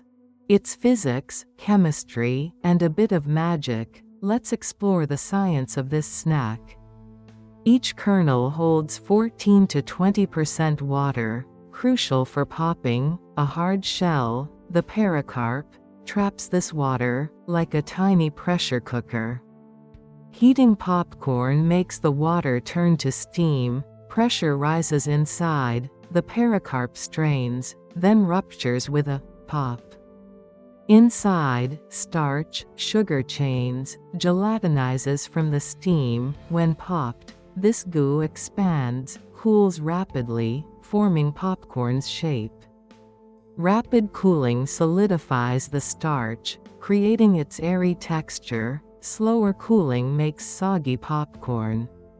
So, popcorn pops from water, shell, heat, and starch, a delicious harmony. Why some kernels don't pop? Usually, lack of moisture, airtight storage helps prevent drying. Think of cooking pasta, absorbing water to soften. Starch in popcorn absorbs steam, transforming into fluffiness. Or a pressure cooker, cooking fast with steam. A popcorn kernel is nature's mini pressure cooker, popping on cue. Popcorn is more than a snack, it's science. Next time. Savor the process, water, bursting, expanding starch, physics and chemistry in action. Enjoy the science. The reason we feel dizzy after spinning. Ever spun around and felt the world spinning after you stopped? It's common, but why? Our balance system, located in our inner ears, holds the key. Inside are semicircular canals with fluid and tiny hair cells. When you move your head, the fluid shifts, bending the hair cells and sending signals to your brain about your movement's direction and speed. Imagine spinning. The fluid in your canals moves similarly. Your brain, receiving rotation signals, adjusts vision and muscles for balance.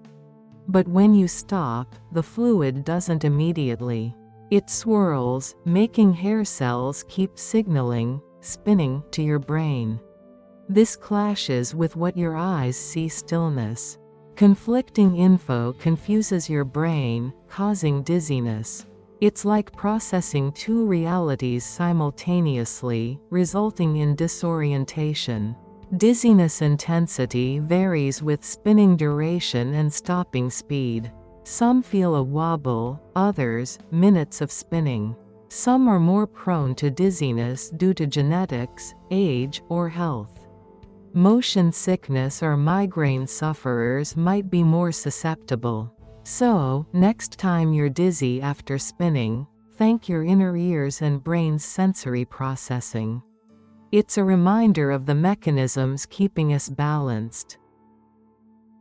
How does soap clean things? Have you ever wondered how soap cleans things? It's not magic, but a fascinating science. Let's explore how soap cleans, alright. Water and oil are opposites, like two sides of the cleaning coin. Water molecules stick together and love hydrophilic substances. Oil hates water, preferring oily things, got it? That's why they don't mix. Now, soap is special, with two ends, one hydrophilic, like water, and one hydrophobic, like oil. Interesting, huh? This dual nature gives it amazing cleaning abilities. When you mix soap with water, the molecules get to work. The hydrophobic ends grab oil, forming micelles, tiny bubbles capturing dirt. The hydrophilic ends point outwards, towards the water. Because the micelles outside loves water, the water easily washes it away. This lifts dirt off your skin. Pretty neat, right? Why can't we use water alone? Water washes away sugar, but struggles with oily dirt. Soap acts as a bridge, connecting water and oil. Amazing, isn't it? Think about washing greasy hands, right? Water mostly leaves the oil. But with soap, micelles form, and the water washes them away, alright?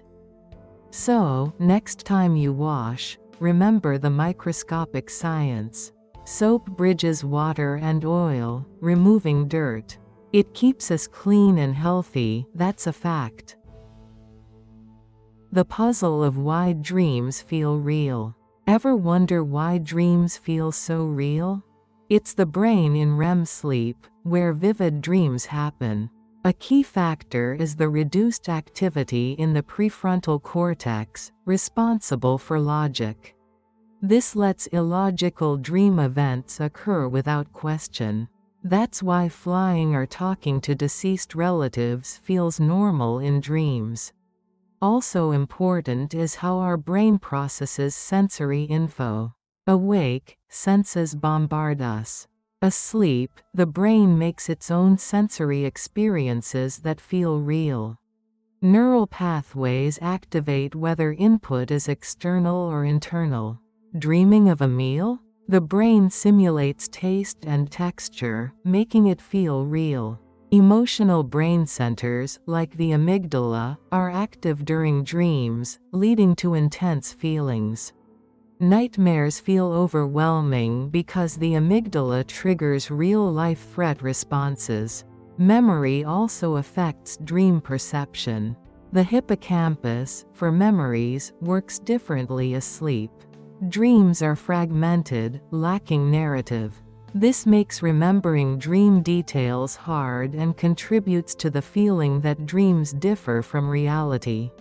Some have lucid dreams, knowing they're dreaming and controlling events. It's a virtual reality playground, offering insights into consciousness. Next time a dream confuses you, recall it's your brain's complexity. Dreams offer a glimpse into our minds, revealing imagination and the subjective nature of reality. Though dreams feel real, they're a product of our minds, memory, emotion, and imagination. What makes us procrastinate? Procrastination is that familiar urge to delay tasks, like putting off studying for an exam or ignoring a work deadline. Why do we procrastinate? It's not just laziness. The science behind it ties to psychology, emotions, and how our brains handle decisions in daily life. Your brain is wired to seek instant rewards. When faced with a task, like writing a report, it weighs effort against immediate payoff.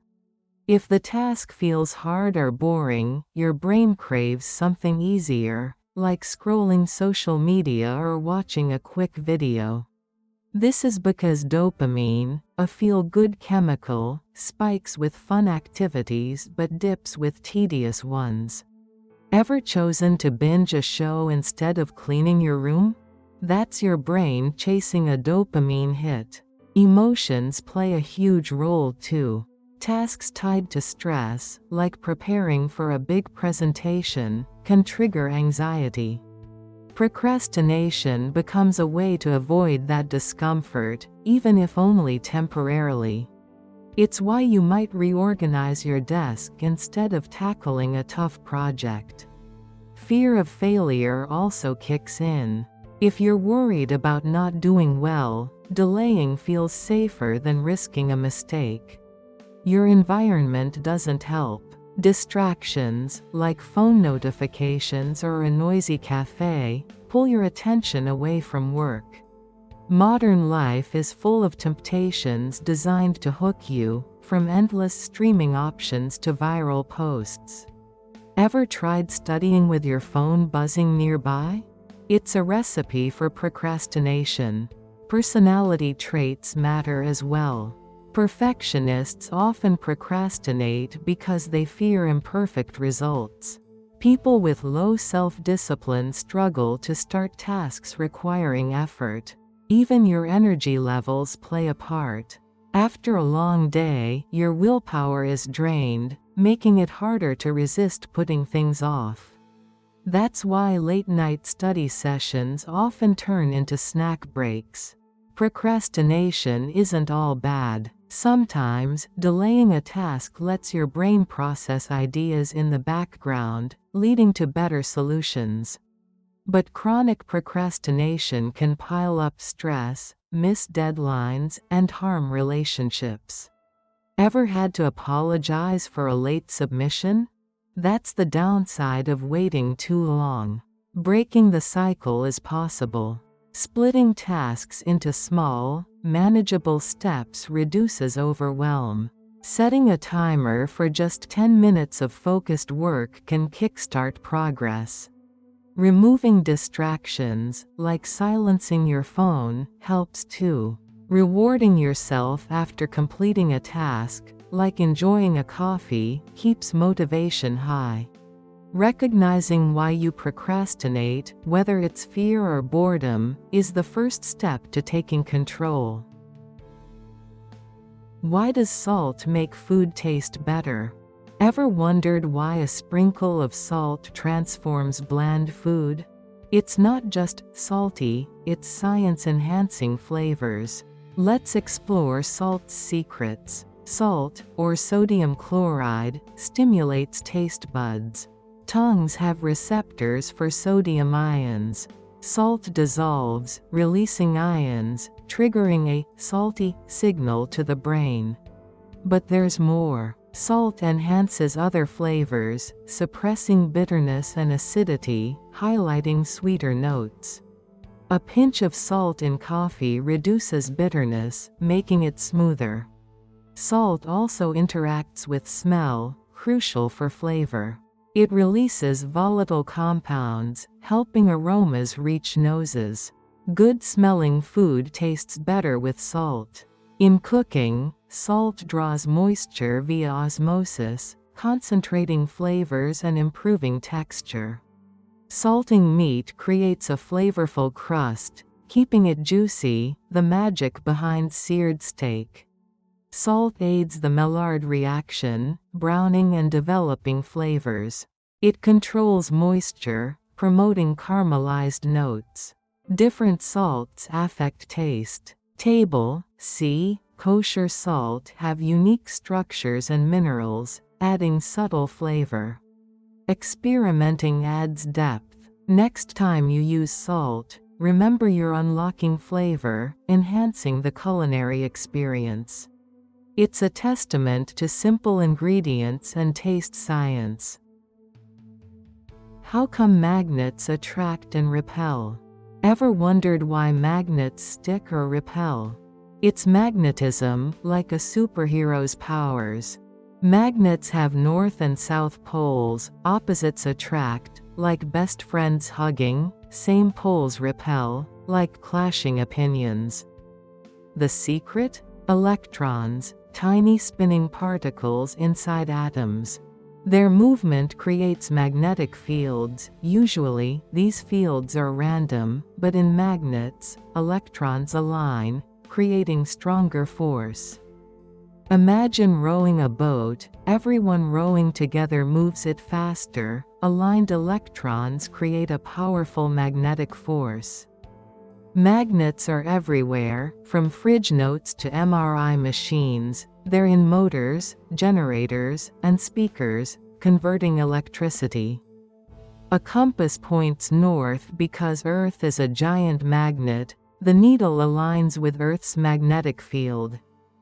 Cut a magnet? You get two smaller magnets, each with north and south poles. You can't isolate a single pole, like a coin always having a head and tail.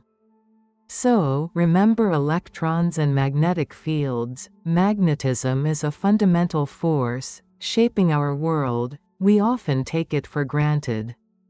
But it's always there, attracting and repelling. The secret of why we blush. Why do we blush? Even Charles Darwin called blushing the most peculiar and human of all expressions. It's that sudden reddening of your face, neck, maybe your chest. It happens when you're embarrassed or self-conscious. But what's really going on? The science is simple. Embarrassment triggers adrenaline. This speeds up your heart rate and widens blood vessels for better blood flow. Facial blood vessels are close to the surface, so your face turns red. Why did we evolve to blush? It seems like a disadvantage. Some say blushing signals remorse. Showing you regret a mistake rebuilds trust. It's a visible apology. Another theory is social evaluation. We care what others think. Blushing shows you know you're being judged and want to maintain a good image. It's like saying, I messed up, and I care. Studies show people who blush seem more trustworthy and likable. The blush is a sign of sincerity. Real life? Spill a drink at a party, and you blush. It signals you're sorry, easing awkwardness. Get a compliment? A blush makes you seem humble, strengthening connections. Culture influences blushing. Some see it as weakness, others as charming. But the biology is the same. So, next blush, remember it's not bad. It's a human response that can improve interactions and make you seem trustworthy. Embrace it, it's your body saying, I'm human. Why do leaves change color in fall? Have you ever wondered why leaves turn red, orange, and yellow in the fall? It's a stunning transformation and a fascinating science lesson. The secret's in the leaves, specifically pigments. Think of pigments as colors on a painter's palette. Chlorophyll is the most important, giving leaves their green color.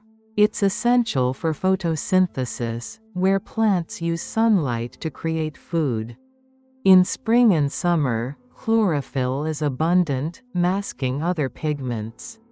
As fall arrives, shorter days and cooler temperatures signal trees to prepare for winter. They stop producing chlorophyll. As it breaks down, green fades, revealing other pigments like carotenoids, yellow and orange, and anthocyanins, red and purple. Carotenoids are always present, creating yellows in aspen and birch trees, and oranges in maples. Anthocyanins often form in fall, depending on sugar levels and sunlight. That's why fall colors vary yearly. Weather matters. Why this color change? Survival. Winter lacks sunlight for photosynthesis, and water can freeze, damaging leaves. Trees protect themselves by sealing off leaves from branches, forming an abscission layer. This stops water and nutrients from flowing in or out. As the abscission layer forms, leaves fall, conserving energy and water. Remaining leaves would lose water, dehydrating the tree. It's like shedding a coat. Fall colors are beautiful and inform us about tree health and the environment. Scientists study color timing and intensity to monitor climate change and pollution effects on forests. Changes can indicate stress or disease. Early brown leaves signal drought or disease. So, next time you see vibrant fall colors, remember it's a complex process vital for tree survival. It shows nature's interconnectedness and the importance of environmental protection. It's also a great excuse for a hike. What causes echoes in empty rooms? Have you ever wondered why your voice bounces back in an empty room? It's echoes, caused by sound wave behavior. Think of sound like ripples from a stone thrown in a pond. These waves travel until they hit something, in furnished rooms. Sound hits sofas, curtains, carpets, these objects absorb sound energy, preventing strong bounce back. That's why cozy rooms lack echoes. Empty rooms are different, they have hard, flat surfaces like walls. Floors, ceilings, these don't absorb sound well, reflecting most back. When you speak in an empty room, sound waves hit these surfaces and return. This is the echo. Like shouting in a canyon, the delay depends on distance. Sound travels about 1,125 feet per second. A wall 50 feet away means sound takes 0.04 seconds to reach it and 0.04 to return, totaling 0.08 seconds, if the delay is long. Your brain hears a distinct echo. If short, it blends with the original sound. Echoes reveal room size and shape, strength and timing. Help understand sound travel. Architects and acousticians consider echoes in concert halls and studios to optimize sound. So next time you hear an echo in an empty room, it's sound waves bouncing off hard surfaces, a simple reminder of sound behavior, a cool physics example, right? Why does exercise make us feel good? It's more than just muscles, it's a chemical party in your body. Let's explore the science and everyday feelings. First, endorphins, your body's natural happiness pills. Exercise, especially when you push, releases them. They reduce pain and trigger good feelings, that runner's high, that euphoria and reduced stress. Felt amazing after a workout? Thank endorphins. Next, serotonin, regulating mood, sleep, and appetite. Physical activity boosts serotonin, alleviating depression and anxiety. Sunshine for your brain. Rough day? A jog or walk lifts your spirits, serotonin's magic. Then, dopamine, the pleasure molecule. Released when rewarded, exercise counts. Achieving fitness goals, big or small, gives a dopamine boost. Completing a hike or nailing a yoga pose are dopamine moments. That accomplishment? Your brain saying, "Good job." Exercise reduces stress hormones like cortisol and adrenaline. Chronic stress hurts body and mind, but physical activity releases tension. A reset button for stress. Stressed? Walk instead of sugary snacks, you'll feel better. Exercise improves brain blood flow. More oxygen and nutrients for brain cells, essential for function. Better flow enhances memory, focus, and creativity. Feeling foggy? Exercise clears cobwebs and sharpens you, a brain boost. Regular exercise has long-term mental benefits. Improves self-esteem, boosts confidence, offers social interaction if with others. Sports teams, dance, or walking with friends create community. Feeling good and connecting are key to happiness. So, feeling down? Exercise is more than physical, it's emotional. It taps into your body's pharmacy and boosts mood. Walk, dance, or workout. Enjoy it and make it routine. Your mind and body will thank you. The mystery behind fingerprints' uniqueness. Have you ever wondered why your fingerprints are unique? Not even identical twins share the same patterns. Let's explore the secrets behind this fascinating phenomenon. Fingerprints develop in the womb, shaped by genetics and random movements. These factors influence volar pads. Temporary swellings on fingers and palms, which eventually form unique ridges and valleys. There are three basic patterns: arches, loops, and whorls. Arches have ridges entering and exiting opposite sides. Loops enter and exit the same side, and whorls have circular patterns, minutiae, tiny details like ridge endings and bifurcations, make each print truly unique.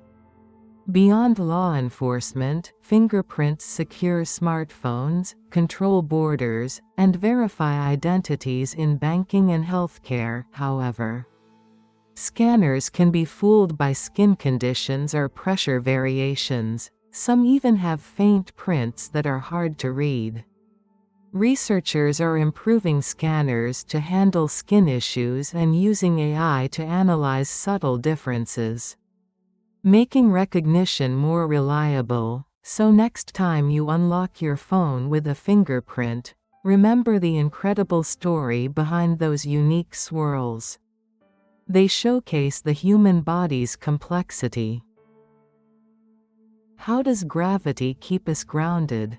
Have you ever wondered why you don't float into space? Gravity keeps us grounded, pulling us to Earth's center, like a giant magnet holding metal clips. Though unseen, it prevents us from drifting into space. Without it, walking, jumping, even pouring water becomes chaotic. Imagine a zero-G experiment everywhere, right? Gravity does more than keep us on the ground. It keeps the moon orbiting Earth, and Earth orbiting the sun. It causes tides from the moon's pull on our oceans. It even holds galaxies together. Pretty vital, wouldn't you say? Einstein's theory says gravity isn't just force, but space-time curvature caused by mass and energy. Picture a bowling ball on a rubber sheet. Creating a dip, planets and stars warp space-time similarly. Objects follow these curves, which we feel as gravity. Bigger objects warp space-time more, pulling harder. If gravity's strong, why can we jump? Our muscles overcome gravity temporarily. Jumping pushes us up. But gravity pulls us back. Lifting objects means our muscles fight gravity's pull, constantly battling, but winning briefly. Gravity affects everything. Size doesn't matter. Feathers fall slower due to air. But in a vacuum, they'd fall at the same rate. Astronaut David Scott proved this on the moon. Dropping a feather and hammer, they landed together. Gravity's universality proven. Even you exert gravity, slightly, more mass means stronger pull. But it's negligible, no moving furniture soon, yet cosmically, even small differences matter over time. Gravity shapes the universe invisibly. So, thank gravity next time you walk. It keeps you grounded. It's fundamental, governing atoms to galaxies. It makes life possible. Reminding us of universal connection. Gravity is amazing, right? Why do we get cravings at night? The science is fascinating, linking late-night urges to your habits and well-being. Let's explore. Your circadian rhythm, the internal clock, isn't just about sleep, it affects hunger. As evening nears, leptin, fullness signal dips, while ghrelin, hunger hormone rises. This shift makes you hungrier, even if you ate enough earlier. Sleep matters. Lack of it boosts ghrelin and lowers leptin, intensifying cravings for sugary, fatty foods. Your body craves quick energy when tired. Stress and emotions play a role. Night brings quiet reflection. Stress, anxiety, or boredom can trigger emotional eating, reaching for comforting foods like ice cream or chips.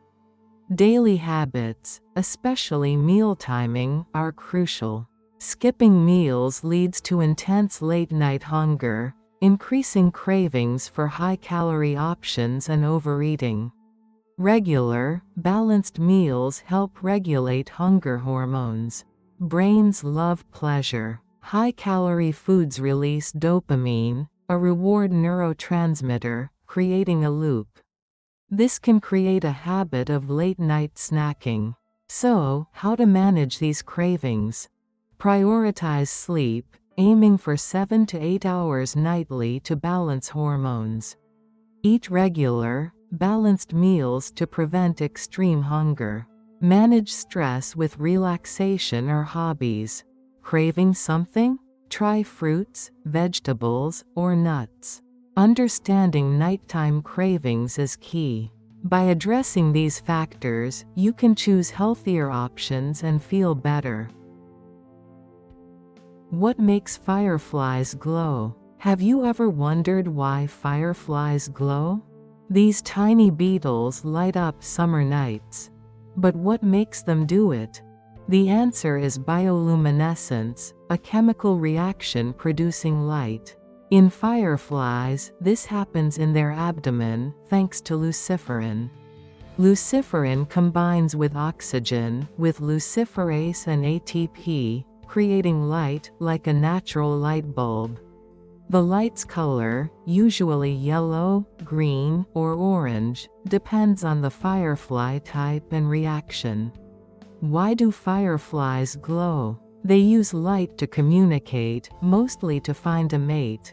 Each species has a flashing pattern, a secret code to recognize each other.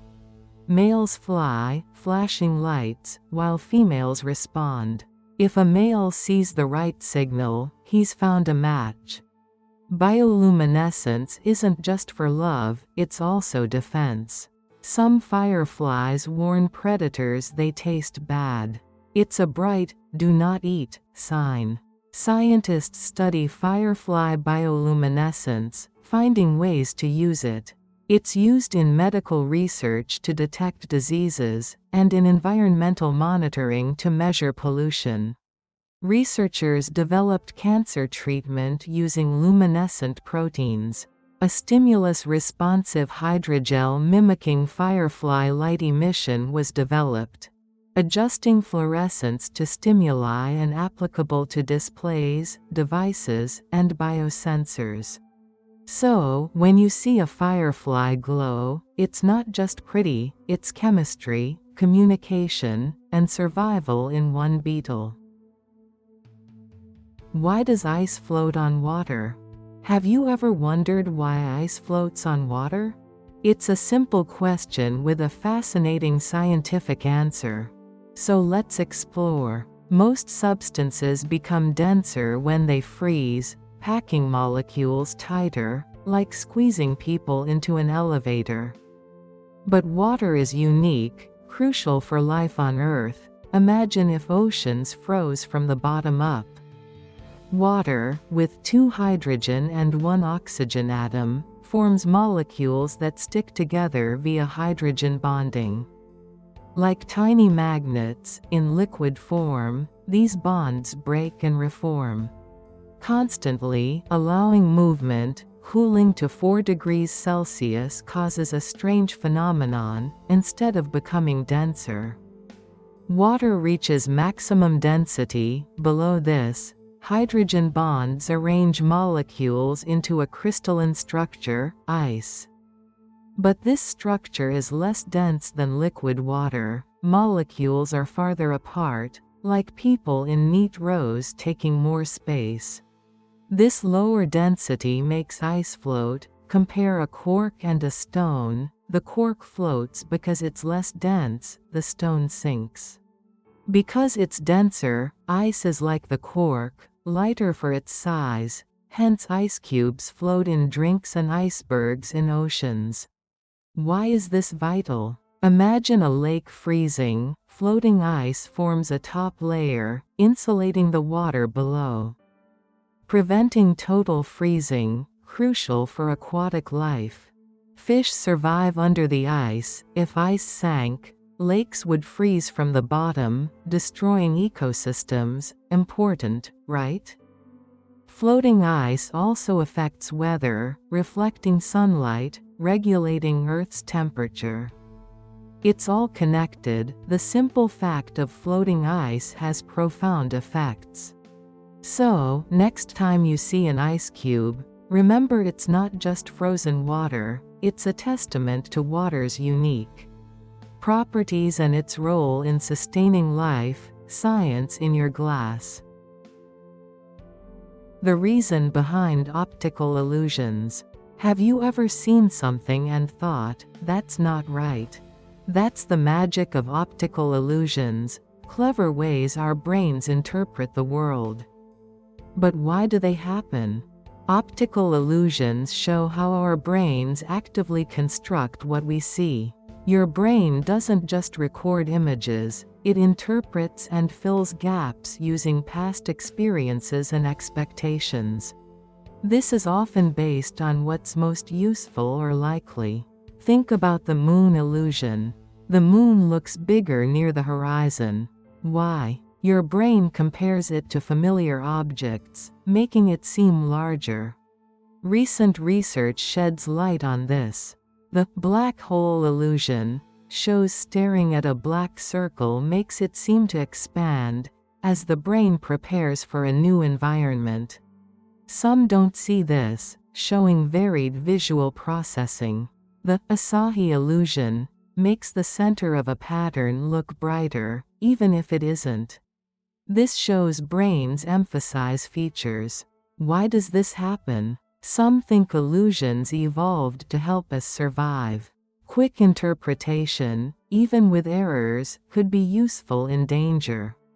It's better to jump at a shadow than risk attack. Illusions aren't just in labs, they're in everyday life. Parallel lines seem to converge, like roads narrowing. Artists use these tricks for depth and perspective. Next time you see an illusion, remember it's not just a quirk, it's a glimpse into how your brain works. What we see isn't always what's there, but our brain's best guess. Our brains show us the world as they think it is. Why do we forget dreams upon waking? You wake up with flashes of a wild dream, maybe flying over mountains, but minutes later, it's gone. Why do we forget dreams upon waking? It's tied to how your brain works during sleep, balancing processing and memory. Dreams happen in REM sleep, when your brain is buzzing, replaying emotions and images in the visual cortex. But the prefrontal cortex, which handles logic and memory storage, is mostly offline. This makes dreams vivid but hard to lock in, unlike daytime memories.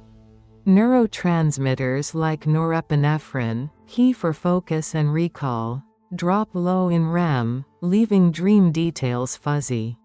Ever tried retelling a dream but only got fragments? That's your brain prioritizing waking life over night visions. Emotions from dreams, like fear from a chase, linger longer than specifics, handled by the amygdala. Poor sleep or stress muddles memory consolidation, making forgetting worse. Waking mid-REM or journaling helps some recall more, as does a calm morning routine. Kids remember dreams better, their brains are more flexible. Dreams aren't meant for perfect recall, they process emotions, stress, or random thoughts, like a mental cleanup. Lucid dreamers train to remember by focusing before sleep. Your lifestyle matters, late-night screens or caffeine disrupt REM, fading dreams faster. Ever felt a dream's mood all day but not the plot? That's your brain weaving lessons into feelings, not facts. Next time a dream slips away, it's your mind filtering out the night's chaos, saving space for the day's reality. What makes us smile when happy? Ever laughed with friends over a silly meme? Your face breaking into a wide grin? What makes us smile when happy? It's a universal sign of joy. Hardwired into our brains, connecting biology to everyday moments. When something delightful happens, like getting a compliment or watching a funny cat video, your brain's reward center, the ventral striatum, lights up. It releases dopamine, a feel-good chemical, signaling your zygomaticus major muscles to pull your lips into a smile. This happens fast, often before you realize it. Ever smiled alone at a sweet text? That's dopamine sparking joy, no audience needed. Smiling isn't just a reaction, it triggers endorphins, boosting your mood in a feedback loop. A genuine smile, called a Duchenne smile, crinkles your eyes, unlike forced ones for politeness. Babies smile instinctively to bond with parents, showing its evolutionary, signaling safety and trust. Across cultures, smiles mean happiness, though styles vary, bold in the West, subtle in Asia. Your daily life shapes this. A warm coffee or a kind word at work can spark it. Stress or sadness can block smiles, but faking one can trick your brain into feeling better, a trick used in tough meetings.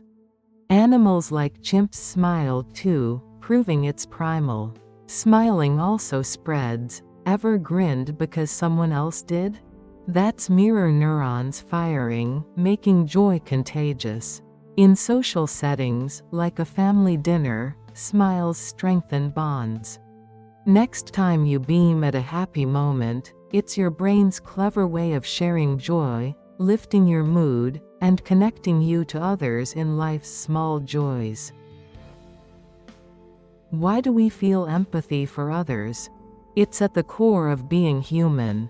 Empathy isn't just feeling sorry, it's understanding and sharing feelings. Stepping into their shoes and imagining their experience, feeling their joy, pain, and fears. Why do we do it? What's the point? Psychology says empathy is a mix of cognitive and emotional processes.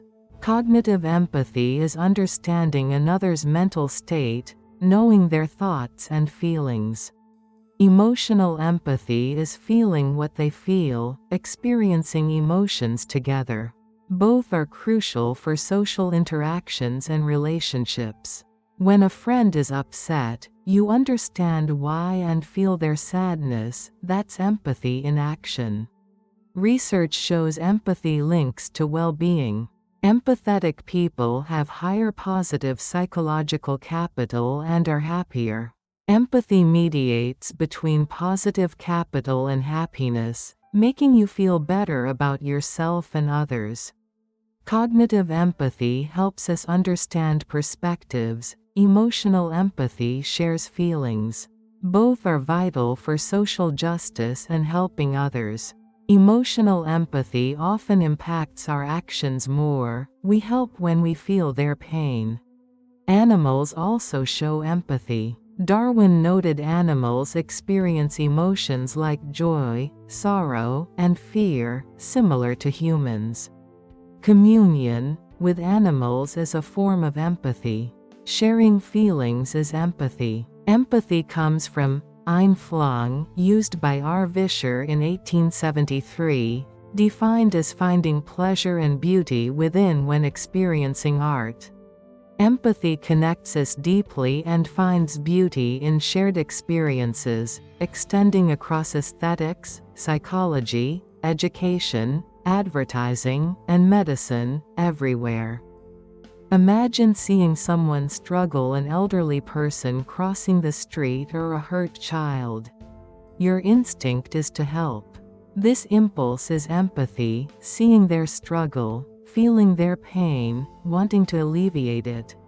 That's why we feel empathy. It connects us, drives us to help, and makes us human.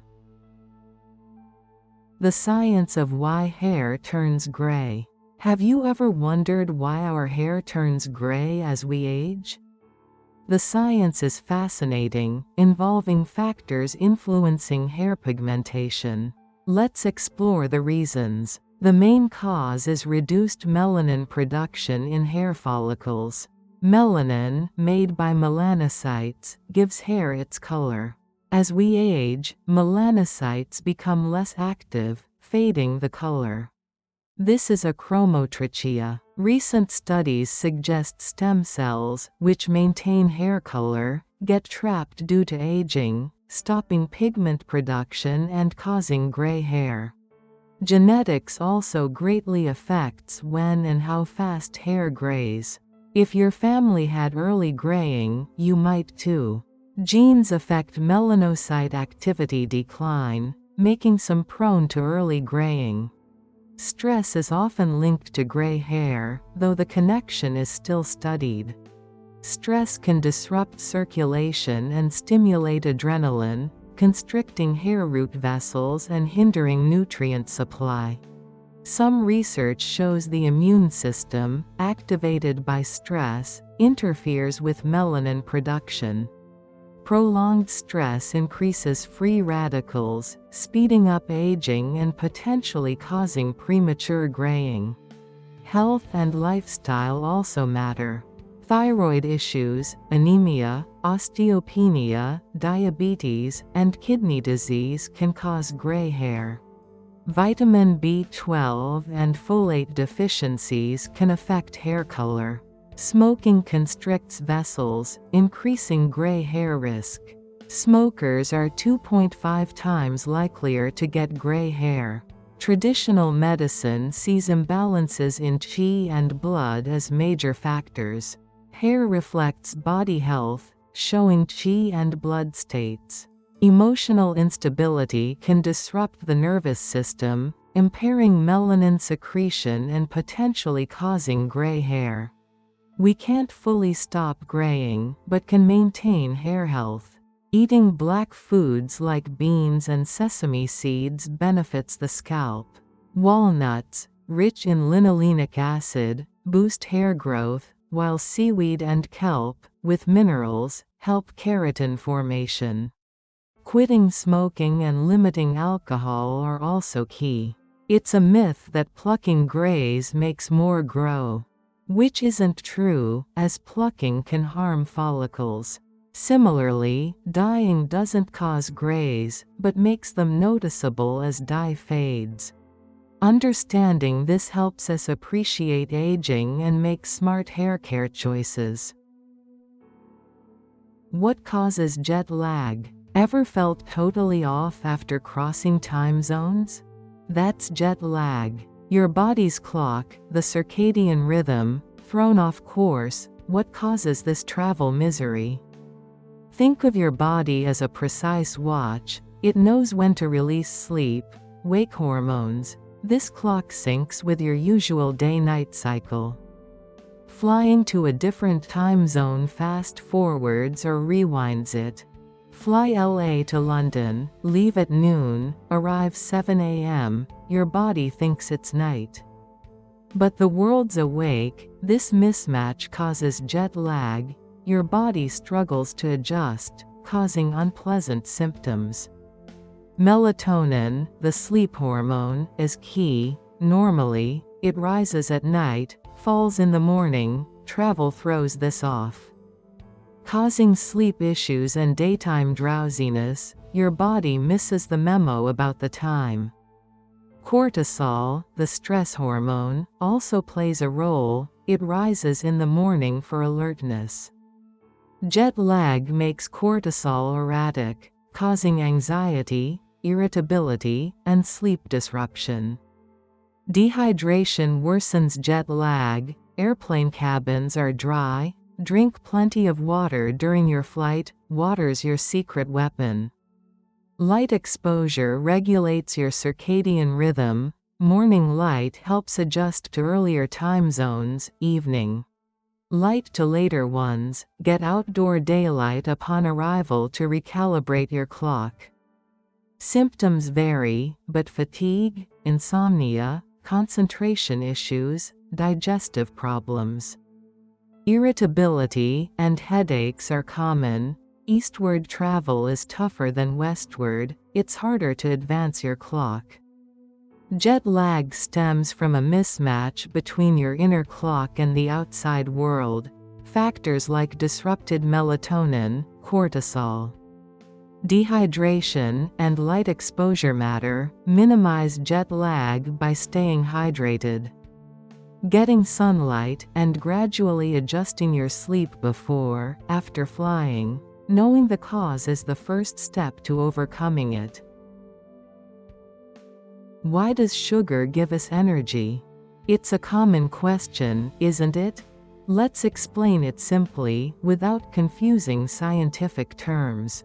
Sugar, or glucose, is a carbohydrate. Think of carbohydrates as fuel, like gasoline for a car. Sugar is a quick fuel source. When you eat sugary foods, your body breaks down the sugar into glucose, which enters your bloodstream. Then, insulin helps glucose enter your cells. Inside cells, glucose becomes energy for everything you do. Why does sugar feel like a quick boost? It's easily digested. Rapidly increasing blood sugar, this gives you an immediate jolt, like espresso. However, what goes up must come down. This rapid rise often causes a rapid drop, called a sugar crash. You might feel tired or irritable. Relying on sugar isn't ideal. It creates energy peaks and valleys. Imagine building a fire. Sugar is like paper. It burns fast but doesn't last. Complex carbs, like whole grains, are like logs. They burn longer, providing sustained heat. So, while sugar offers a quick burst, a balanced diet with complex carbs, proteins, and healthy fats is better for lasting energy. So, remember what happens when you eat sugar. It's fuel being converted into energy. Be aware of the potential crash. Maybe choose an apple instead. Your body will appreciate it. How does the brain process pain? Pain is something we've all felt, whether it's a stubbed toe, a paper cut, or a pounding headache. How does the brain process pain? It's a complex system involving nerves, chemicals, and emotions, all working together to protect us and shape our daily experiences. When you touch a hot stove, pain begins with sensory nerves called nociceptors. These nerves detect harm, like heat or pressure, and send an instant signal through your spinal cord to your brain. This happens in milliseconds, triggering a reflex to pull your hand away before you even think about it. Ever yanked your hand back from something hot? That's your nervous system acting fast to keep you safe. The brain doesn't just register pain, it interprets it. The somatosensory cortex identifies where the pain is, like your finger or foot. The anterior cingulate cortex and insula add emotional weight, making pain feel unpleasant or distressing. This is why a small cut can feel unbearable if you're stressed. Your brain amplifies the experience based on context, like when a minor injury feels worse during a bad day. Chemicals play a big role too. When tissue is damaged, your body releases substances like prostaglandins, which make nerves more sensitive. This is why an old bruise might hurt more when pressed. Neurotransmitters, like substance P, carry pain signals to the brain, while endorphins, your body's natural painkillers, can dull them. Ever felt a runner's high after exercise? That's endorphins reducing pain and boosting mood. Pain isn't just physical. Emotions and expectations shape it. If you're anxious about a dentist visit, your brain might make the pain feel worse. This is called the nocebo effect. On the flip side, believing a treatment will help, like taking a placebo, can reduce pain. Ever felt better after a kind word or a distraction? Your brain is modulating the pain based on your mindset. Chronic pain is different. Conditions like arthritis or migraines involve overactive pain signals, even without new injuries. The brain's pain pathways can get stuck, making you feel pain long after the cause is gone. This is why chronic pain is so tough. It's not just physical, it's a brain rewiring issue. People with chronic pain often face it daily, like a nagging backache that never fully leaves. Your environment matters too. A loud, stressful setting can make pain feel worse, while a calm one, like listening to music, can ease it. Ever noticed how a headache fades when you're relaxed? That's your brain adjusting pain perception based on external cues. Pain is your body's alarm system, but it's also personal. Everyone's brain processes it differently, influenced by genetics, past experiences, and even culture. Understanding this helps us manage pain better, whether through distraction, medication, or mindfulness. Next time you wince from a bump or ache, know your brain is working hard to keep you safe, even if it doesn't feel pleasant. The puzzle of why we love stories. Why do we love stories? It's a question that has intrigued thinkers for ages, but the answer isn't simple.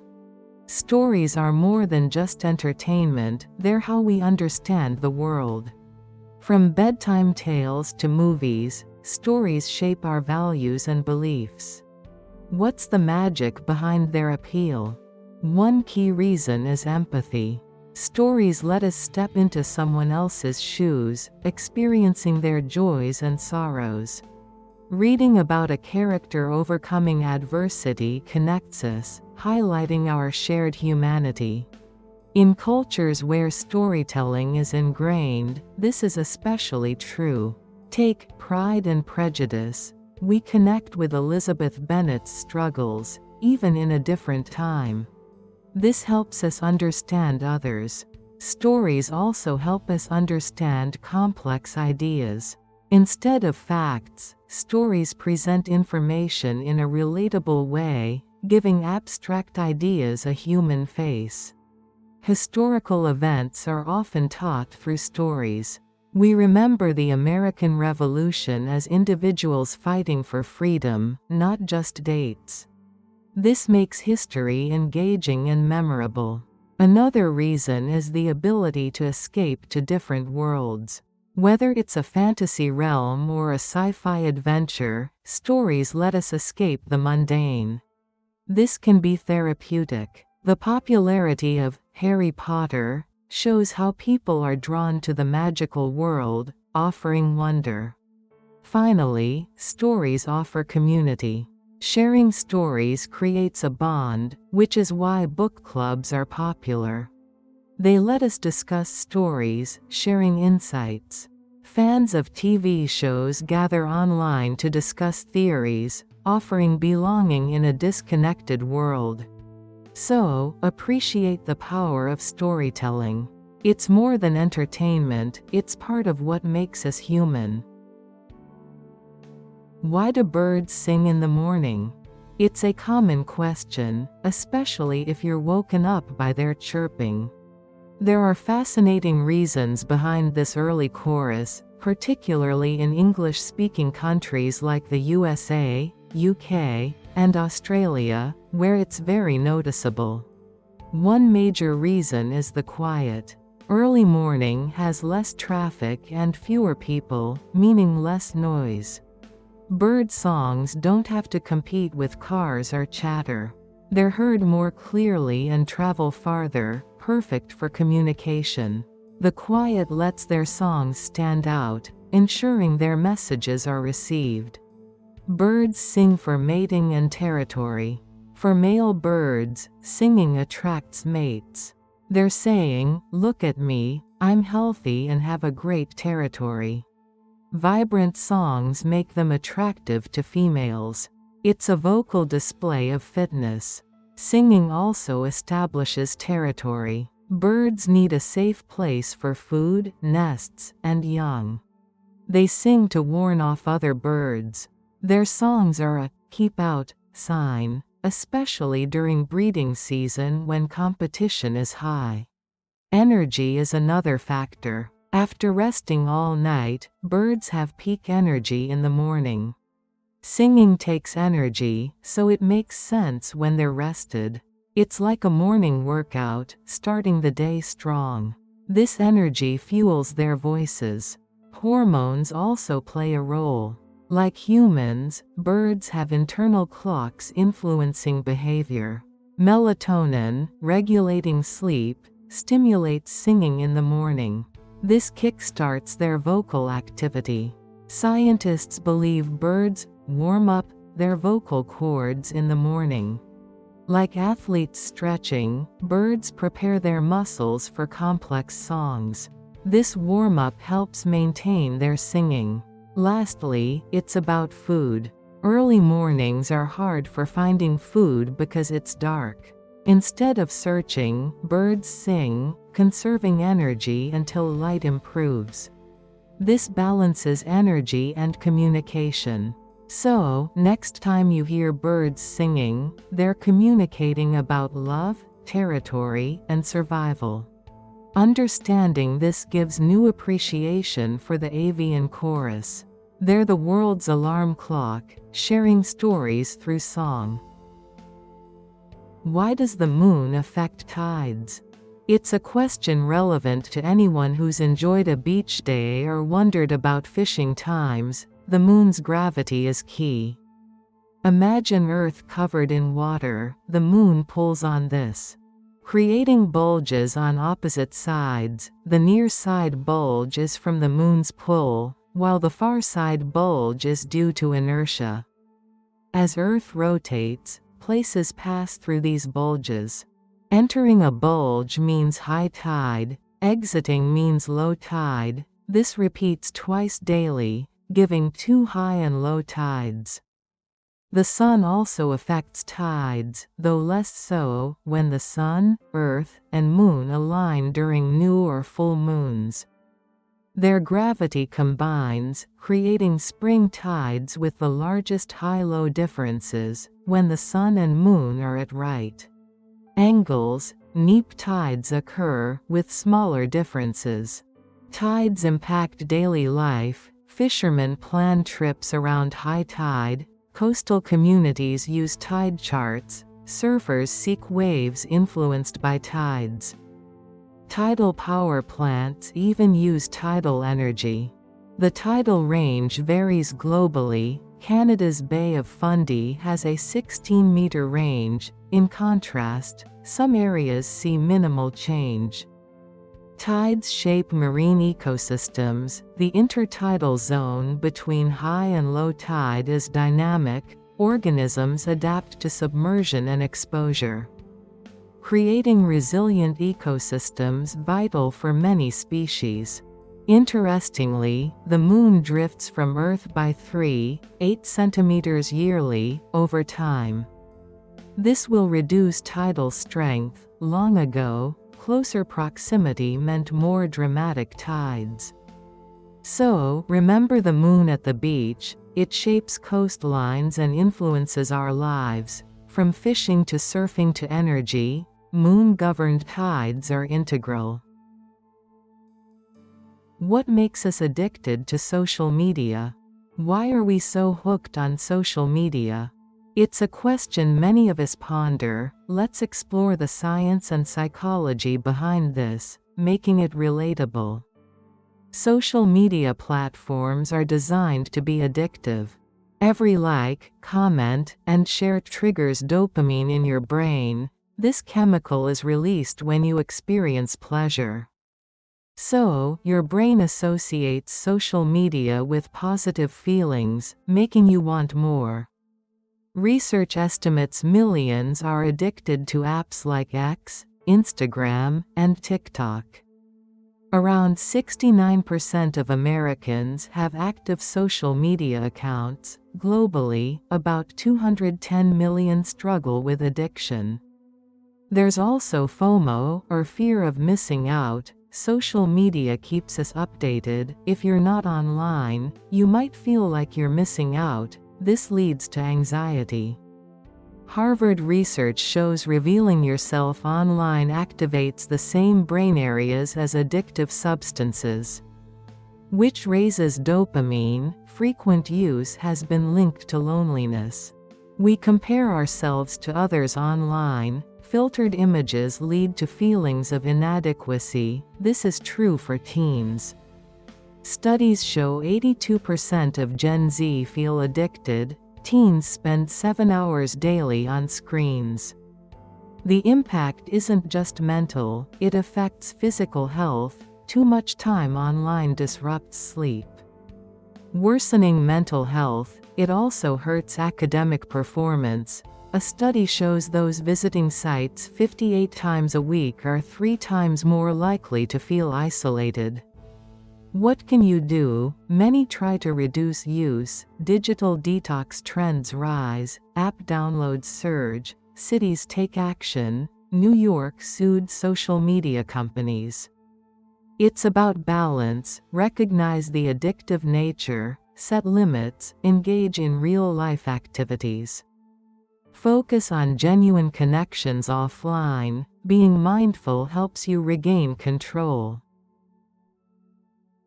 The mystery of intuition and gut feelings. Have you ever felt you just knew something without proof?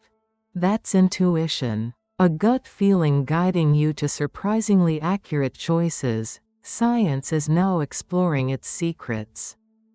Imagine walking and suddenly feeling uneasy. You can't explain why, but you turn back.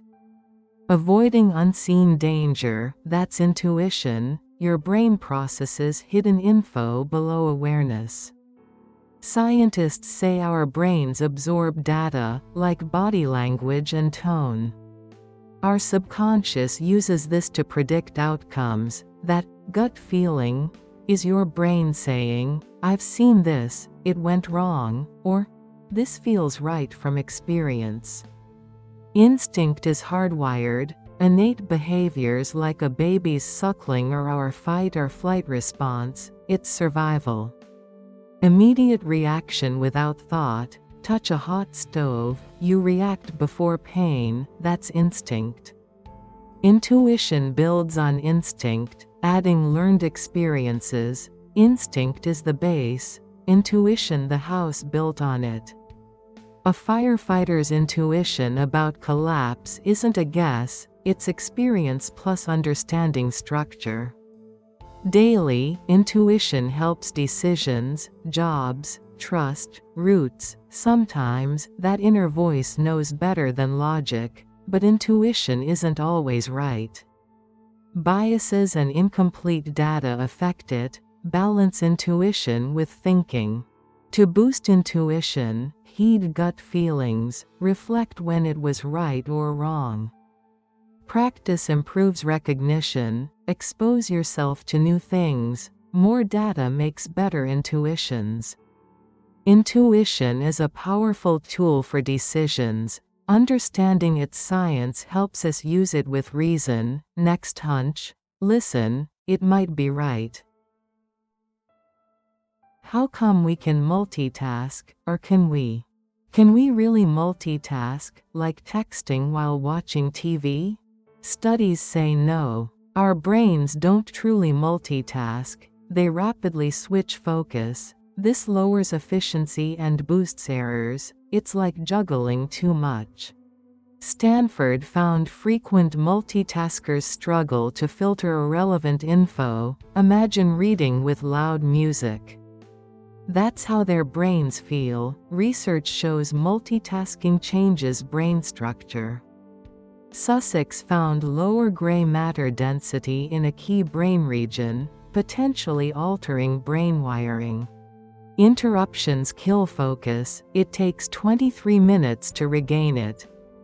Switching between emails and work wastes time. Multitasking also raises stress. More cortisol leads to exhaustion. Think of deadline stress plus calls and texts. So, what's the alternative? Experts advise monotasking, focus on one task. This boosts work quality and lowers stress. Savor meals, don't wolf them down. The Pomodoro technique helps focus, 25-minute work intervals with 5-minute breaks. It tricks your brain into staying focused. Eliminate distractions to nail monotasking. Turn off phone notifications. Close computer tabs, and find quiet spots. A distraction-free zone boosts focus and efficiency. In conclusion, brains work best focusing on one thing. Monotasking boosts productivity, cuts stress, and protects brain health. Next time you multitask, remember focusing is faster and better. Why do we get bored easily? It's a question many ponder, isn't it? You start a new hobby, like painting, excited at first. But interest fades after a while. Why? There are reasons. Let's explore. Firstly, our brains crave novelty, constantly seeking new, stimulating experiences. New things trigger dopamine release, a neurotransmitter linked to pleasure, motivating exploration. However, familiarity diminishes this dopamine rush, making activities less rewarding, turning hobbies into chores. Secondly, boredom signals insufficient challenge. Easy, repetitive tasks cause minds to wander. Engagement requires adequate challenge, like video games. Too easy, it's boring. Too hard, it's frustrating. Finding the right balance is key. Thirdly, environment greatly influences boredom. Constant exposure to the same people, places, routines desensitizes brains. Traveling or trying new things refreshes by introducing new stimuli, breaking monotony. Even small changes, like rearranging furniture or varying commutes, help. So, how do we combat boredom? Actively seek new experiences, try hobbies, learn skills, explore locally. Set challenging goals for engagement and motivation. Don't hesitate to switch things up, modify activities or find new approaches. In conclusion, we get bored easily because brains crave novelty, need challenges, and are affected by environment. Understanding this helps us combat boredom for more fulfilling lives. Keep minds active, engaged, and stay open to new experiences. What causes migraines? Why do we get migraines? They're more than bad headaches, they disrupt your day with throbbing pain. Nausea and sensitivity to light and sound. Ever feel your head's about to explode? That might be a migraine. The exact cause is a mystery, but it's a mix of genetic and environmental factors. You might inherit migraine susceptibility, triggered by environmental factors. Brain chemicals like serotonin and CGRP play a big role, affecting pain signals. Triggers vary. Common ones include hormone changes in women during menstruation or menopause. Certain foods like alcohol, aged cheese, chocolate, and caffeine can trigger migraines. Stress, bright lights, strong smells, loud noises, and weather changes also contribute. Lack of sleep, skipping meals, and intense activity can trigger them too. Migraines have stages with varying symptoms. Before the headache, prodrome, you might experience fatigue, mood changes, or food cravings. Some get an aura with visual disturbances or sensory changes. The headache involves throbbing pain, worsened by activity, light, or sound, plus nausea and dizziness. After the headache, postdrome, expect exhaustion and difficulty concentrating. There's no cure, but management is possible. Treatments relieve symptoms and reduce frequency. Acute medications like painkillers and triptans stop pain during a migraine. Preventive medications reduce migraine frequency. Lifestyle changes help: regular sleep, stress management, hydration, healthy diet, avoid triggers, and exercise. Massage and relaxation techniques can assist. Women experience more migraines due to hormonal fluctuations. Migraines run in families. Avoid overusing medications, which can worsen headaches. Tracking triggers in a headache diary is useful. The reason we feel lonely in crowds. Ever felt alone despite being surrounded by people? That's loneliness in the crowd, a common but often misunderstood feeling. It's not just being physically alone, it's feeling disconnected in a crowded space, even with friends. This can feel more intense than solitude. Imagine being at a concert, thousands share the music, yet you feel isolated, unnoticed, and unable to connect. This breeds loneliness. Or, scrolling through social media, seeing seemingly perfect lives, you might feel inadequate and alone despite being connected online.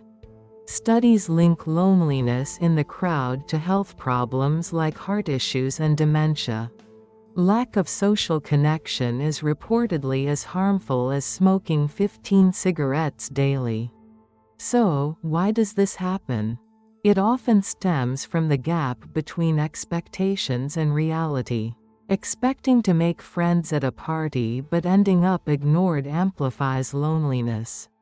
Superficial connections also play a role. Online or fleeting interactions lack depth, leaving us empty. Certain groups, like young adults, low-income individuals, minorities, and LGBTQ people, report higher loneliness levels due to factors like discrimination or lack of support. Social media, while connecting us, can worsen these feelings by presenting unrealistic portrayals of others' lives. So, how can we combat it? Build meaningful connections, prioritize quality over quantity in relationships. Engage in enjoyable activities like clubs or volunteering to meet like-minded individuals. Don't hesitate to reach out, others likely feel the same. Loneliness in the crowd is common but doesn't define you. By understanding its roots and fostering genuine connections, you can overcome it and live a happier life.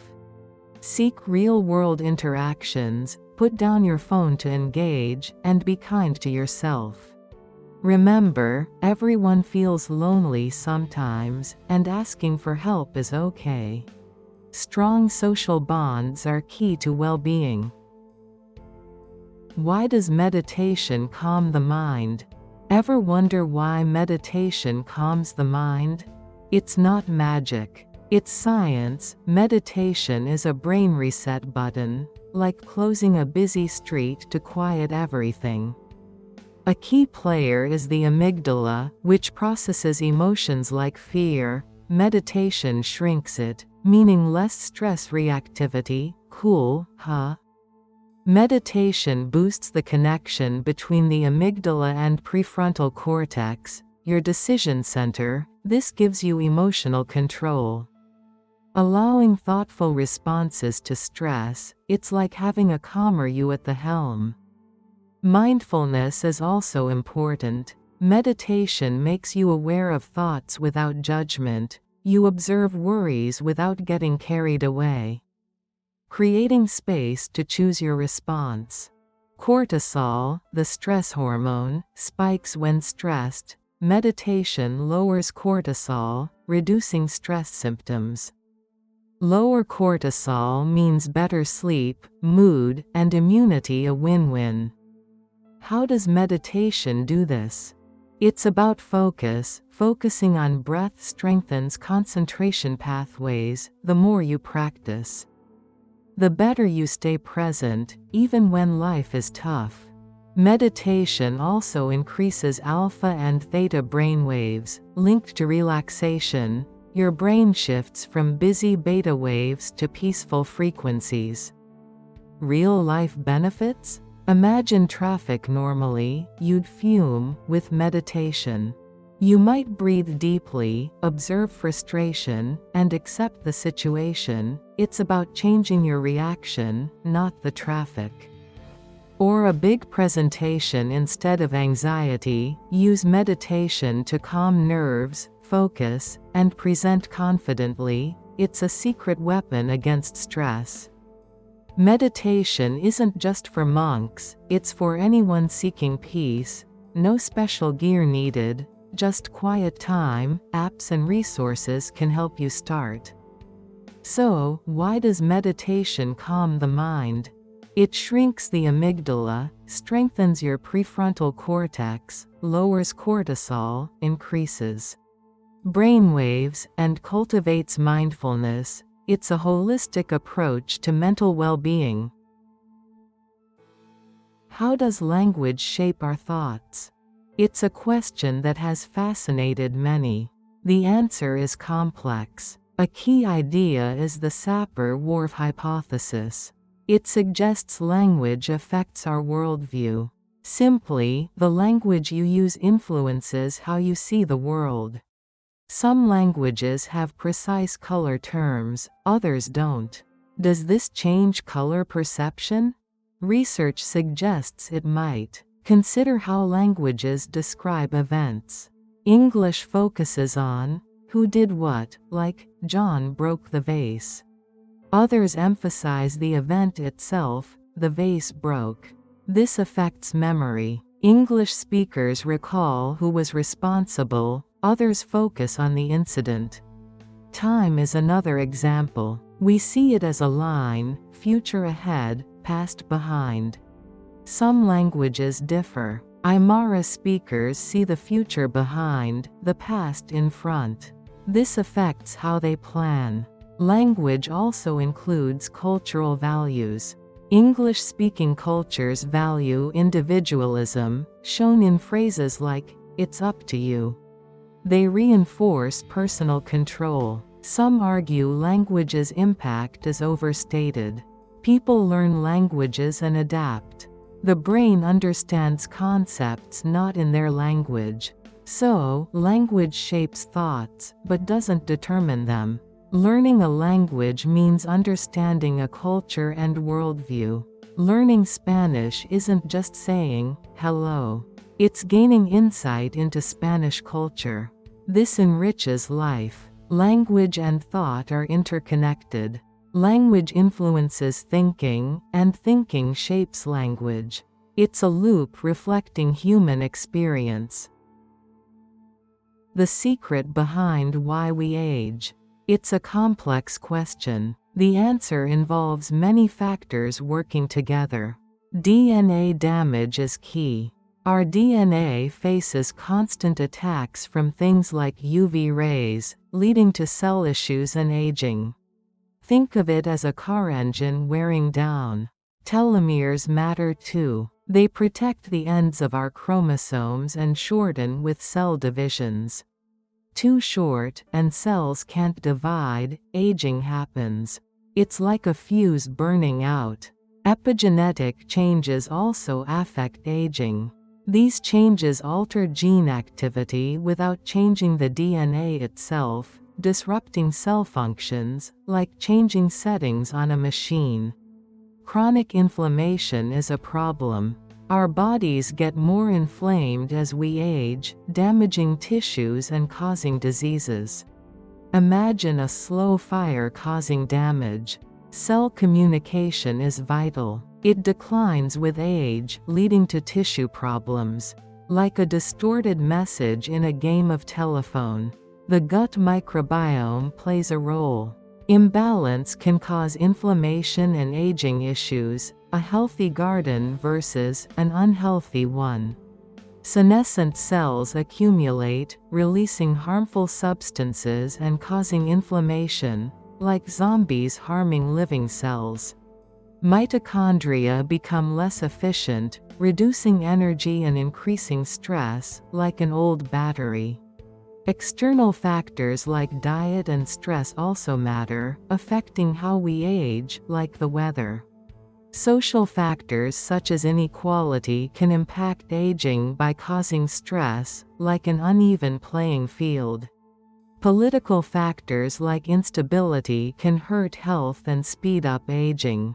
Geographical factors also play a role. Some studies suggest Asians age faster than Europeans, and polluted areas accelerate aging. Research shows senescent cells trigger systemic aging, releasing HMGB1, causing inflammation, and hindering regeneration. The gut microbiome's connection to aging is being studied, with some microbes possibly affecting aging. Aging isn't just natural, it can be managed. Lifestyle changes like diet, exercise, and stress management can slow it down. Reducing pollution and addressing inequalities are crucial. Brain health should be seen in a social context. Aging is inevitable, but how we age isn't. What makes art move us emotionally? Why does art stir emotions? Consider a moving painting, film, or song. What makes it resonate? Artists, philosophers, and scientists ponder this. Let's explore art's emotional power through English-speaking examples. Literature offers emotional exercise. Studies show fiction readers have higher empathy, understanding feelings and perspectives. Pride and Prejudice, or To Kill a Mockingbird, immerse us in characters' lives, sharing their experiences. Movies evoke emotions using actors, camera work, lighting, and music. Films like Forrest Gump or The Shawshank Redemption connect emotionally by exploring love, loss, and hope. Directors shape tone through visuals and storytelling. Live plays provide direct emotional connection via actors' voices, gestures, and expressions. Stage design and sound enhance impact. Plays immerse audiences, making them feel present. Hamlet, or A Streetcar Named Desire, expose raw emotions. Directors use the stage to convey feelings. Visual art uses color, form, and composition to express emotion. Van Gogh's paintings, with their brush strokes and colors, evoke emotion. Romantic artists valued emotion over reason. Art evokes awe, wonder, or sadness, based on experiences. Masterpieces connect artists and viewers through feelings. Understanding English emotion words enhances appreciation of English art. Words like hilarious, bored, nervous, upset, furious, and moved describe art feelings, helping people understand English language art. Exploring art broadens perspectives. The puzzle of free will versus destiny. The debate of free will versus destiny has puzzled individuals for ages. Is our path predetermined? Or do we make our own choices? This question touches our lives, shaping how we see our actions. Imagine a crossroads: pursue a stable job or a risky passion, if destiny exists. The outcome is decided, your choice is an illusion. If free will reigns, the decision is yours. You weigh options and shape your future. Recall a spontaneous decision, a road trip or last-minute invite. Did you defy a grand plan, or choose freely? Consider successes or failures. Fate or your efforts? Our answers reflect our view on free will versus destiny. Many find comfort in destiny. It suggests life has purpose. Everything happens for a reason, even in adversity. We're on the right path. This belief offers solace, but can lead to complacency. If actions are predetermined, why strive? Embracing free will empowers us. It puts us in control. Encouraging responsibility and goal pursuit, this fosters agency. the belief we can make a difference, however. It can be overwhelming, endless possibilities and potential regret can daunt. Ultimately, free will versus destiny may lack a clear answer, perhaps truth lies between. Maybe we have freedom within a plan, or our choices shape our destiny beyond our grasp. Regardless, this debate can lead to self-awareness and a deeper life appreciation. Why does time seem to slow down in crises? Have you ever felt time stretch during a crisis, like a car accident? It's common. But why? Moments feel longer due to how our brains handle memory, emotion, and perception. Our brains encode memories intensely during new or intense events. Creating detailed memories, recalling these denser memories makes the event seem longer, like watching HD video. More data feels richer. Emotions are key. Crises bring fear, anxiety, stress, releasing adrenaline. This speeds heart rate, sharpens senses, focuses attention, heightened awareness to details, makes time slow. Our brains capture info to survive. Time perception links to attention. Routine tasks use autopilot. In crises, focus sharpens. We're hyper-aware of sights, sounds. This intense focus distorts time, making it drag. Time dilation, from physics, also plays a part.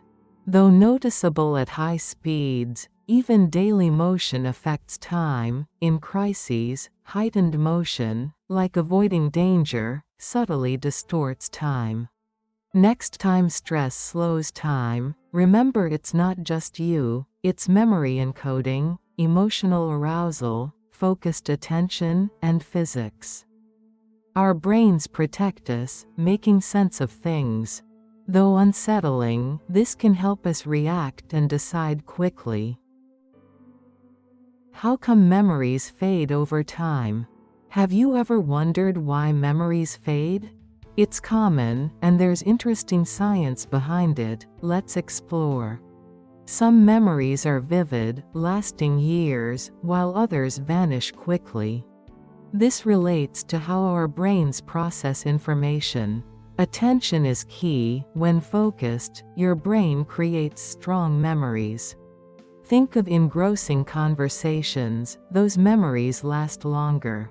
If distracted, memories fade easier. Recalling memories reinforces them, like retracing a path.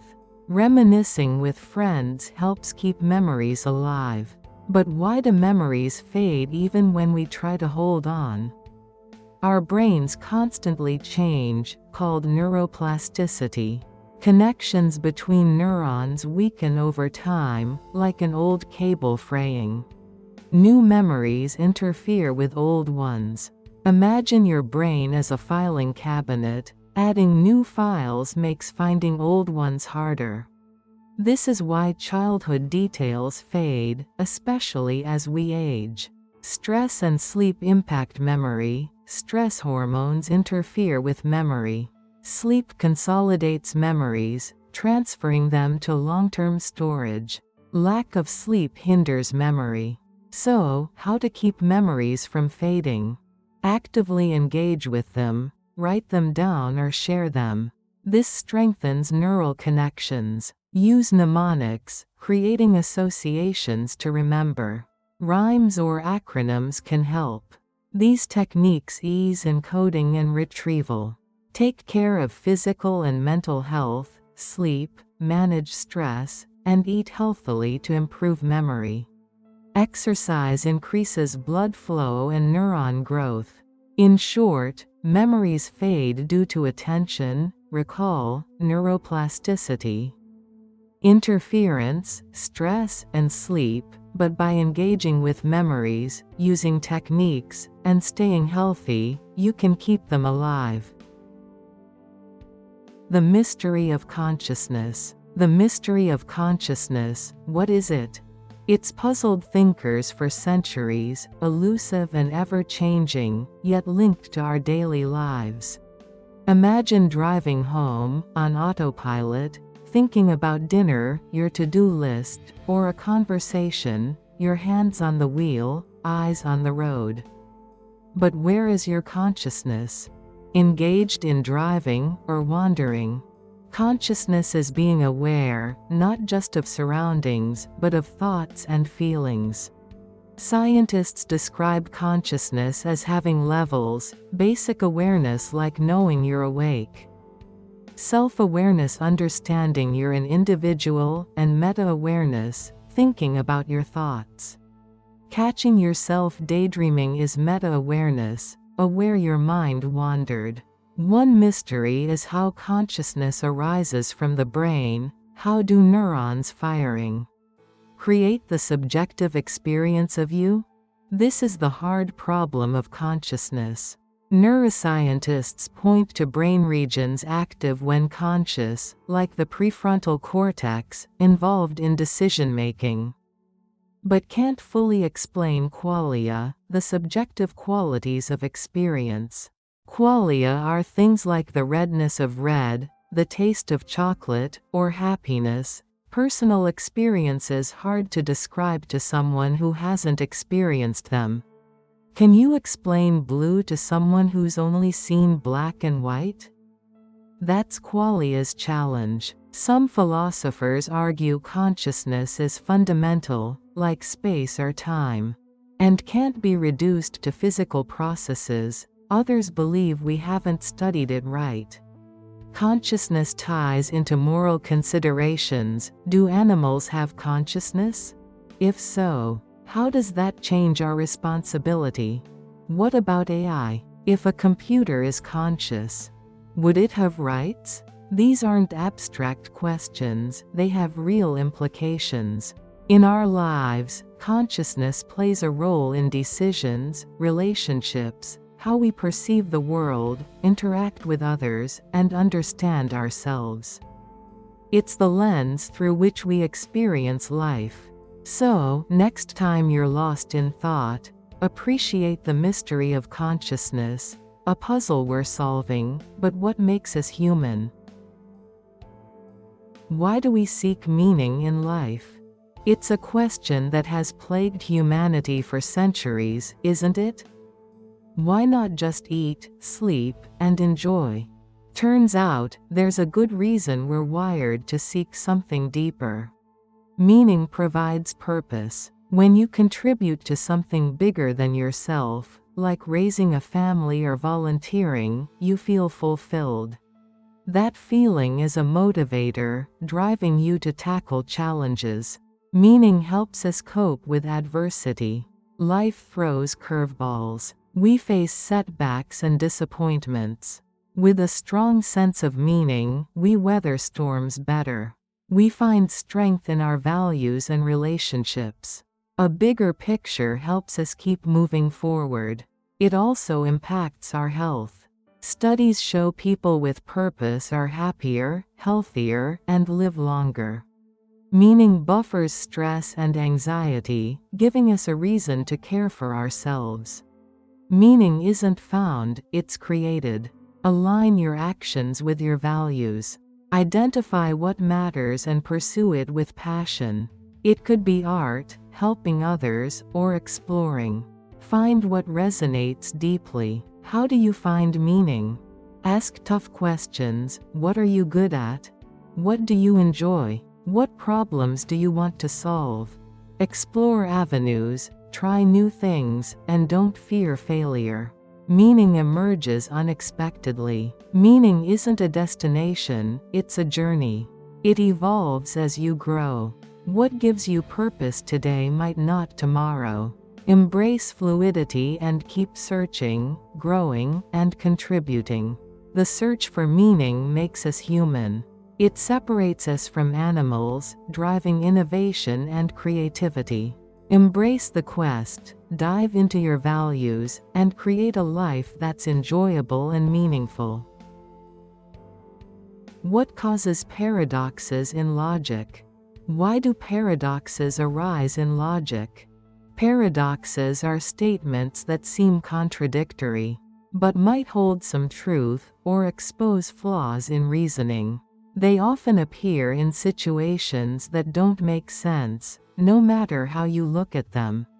Consider the liar's paradox. This sentence is false.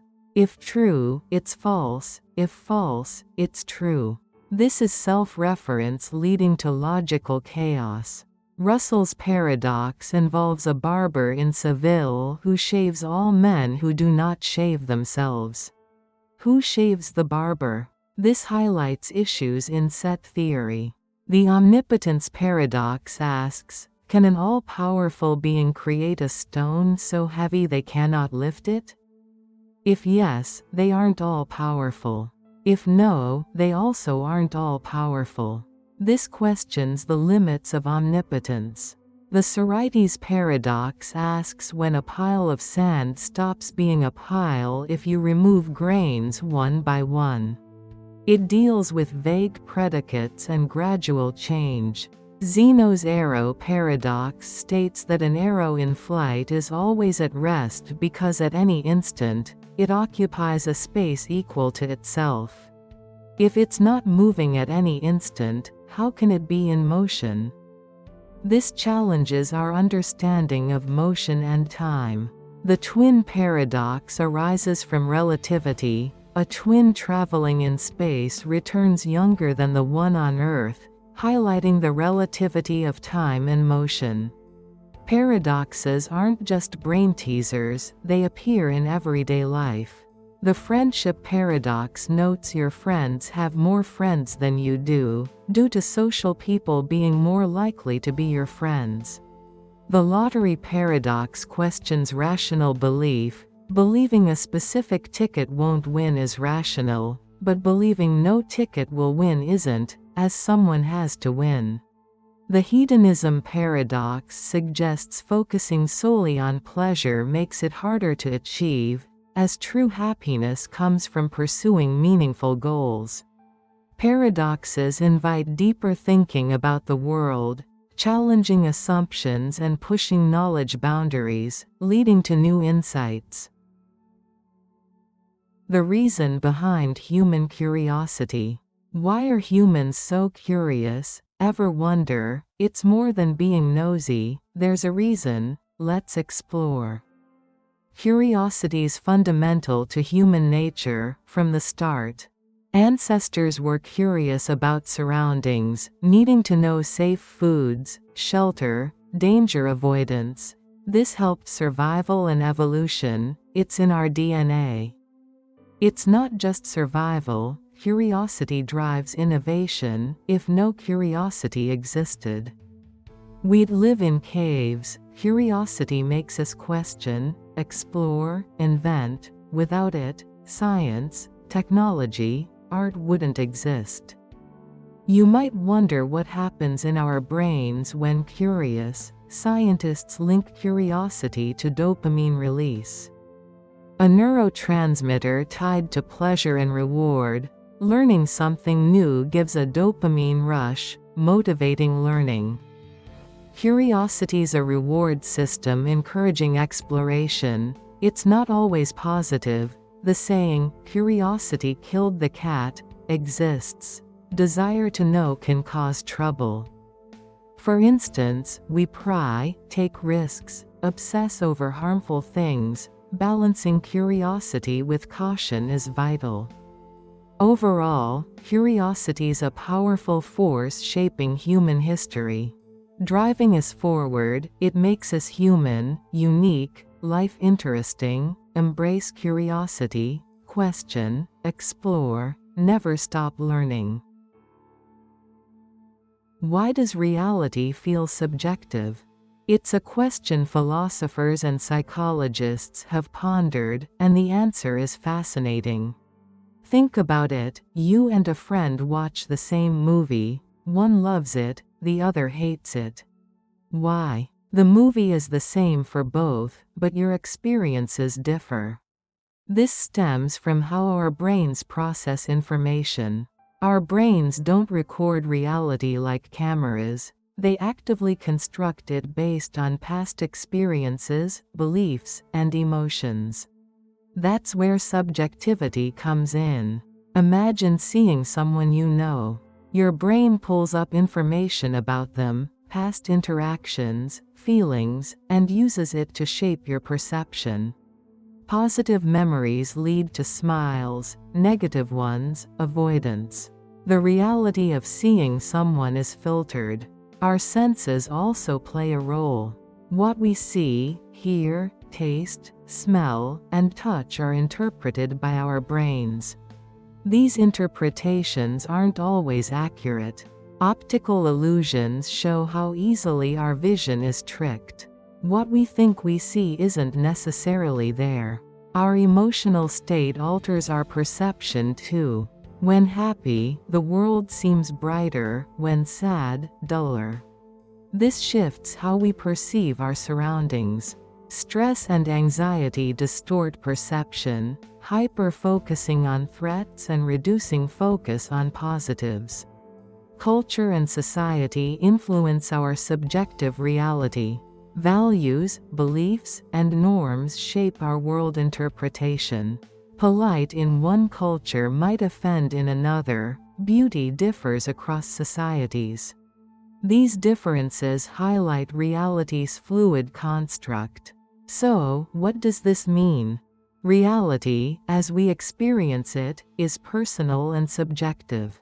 It reflects our histories, emotions, backgrounds, and how our brains process information.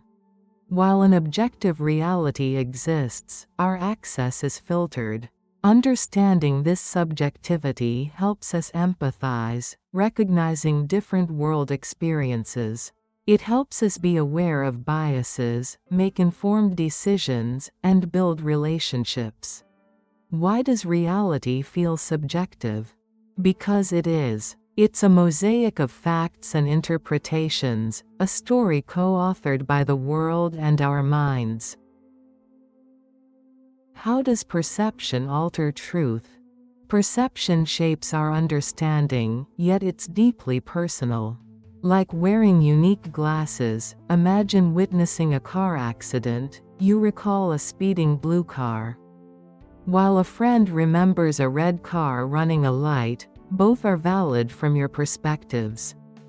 Our brains filter information based on experiences and beliefs. A negative blue car encounter might highlight speeding blue cars. This isn't lying.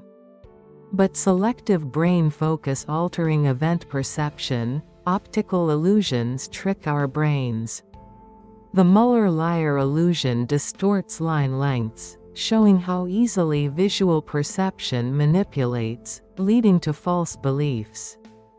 Perception affects all senses, influencing abstract understanding. Rumors about coworkers can shift perception pre-interaction.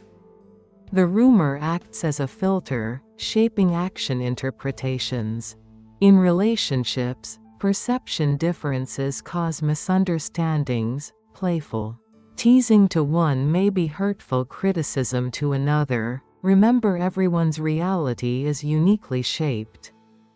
Political views are perception influenced. People interpret the same news differently based on political beliefs. Productive political conversations become challenging with differing assumptions. Advertisers manipulate perception. Using imagery and endorsements, carefully crafting positive associations to influence purchasing decisions. Social media bombards us with curated content. Comparing lives to highlight reels causes inadequacy. Online content is often distorted. Reality, perception doesn't create lies, but shapes reality understanding. It filters information, highlights details, and colors interpretations, leading to subjective truths. Recognizing perception's influence is crucial for critical thinking, empathy, and communication. Improve understanding by knowing biases, seeking diverse perspectives, and questioning beliefs. Engage in open conversations and listen with an open mind. Understanding perception equips us to navigate our complex world. The secret of why we fear the unknown. Why do we freak out about the unknown? It's a question that bugs everyone, right? Anything from a weird noise at night to your future job can send shivers down your spine. But why? Let's dive into the science of fear. Our brains are prediction machines, constantly trying to figure out what's next. Super useful for dodging balls, but with the unknown, our brain goes into overdrive. Without info, it creates scenarios, often the worst case. It's like our brain's a drama queen, always fearing the worst. Psychologists call this uncertainty aversion. We hate not knowing because it means we can't prepare or control things. This is amplified by the amygdala, your brain's alarm. Faced with the unknown, it fires up, screaming, danger, triggering fight or flight, racing hearts, and sweaty palms. Scary movies play on this, hiding the monster to let our brains fill in terrifying possibilities. But it's not just monsters. This fear affects everyday decisions, jobs, cities, restaurants. What-ifs protect us from potential dangers, however unlikely. Ironically, the unknown is where good stuff happens, discoveries, adventures, opportunities. So how do we cope? Train your brain to tolerate uncertainty. Start small, try new routes, foods. Each survival teaches your brain that not knowing isn't always a disaster. Practice mindfulness, staying present, not lost in future worries.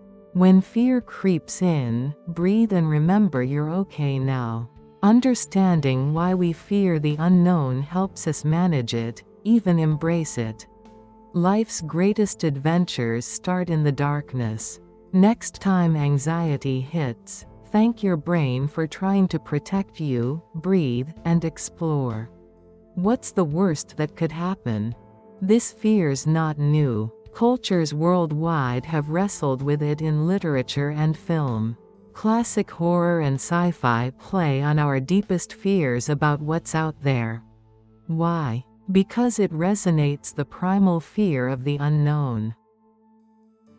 Why do philosophical questions haunt us? It's a puzzle. They pop up in real life, especially as we navigate the 21st century's complexities. Is it ever okay to lie? This isn't hypothetical, we face it regularly. A white lie to spare feelings, or a serious situation where a lie protects someone. Where's the line? Philosophy pushes us to examine values and consequences. What about life's meaning? Heavy, right? It hits us making big decisions, like careers or how we spend time. Chasing money or something fulfilling? These existential questions confront our mortality and what truly matters. Then there's AI's rise. If AI creates art, what's it mean to be human? If self-driving cars make split-second choices, how do we program ethics? No longer sci-fi, they're ethical dilemmas we address today. They challenge assumptions about intelligence, consciousness, and moral responsibility. Even the simple question of free will matters. Are choices our own, or puppets of genes and environment? This impacts responsibility and justice.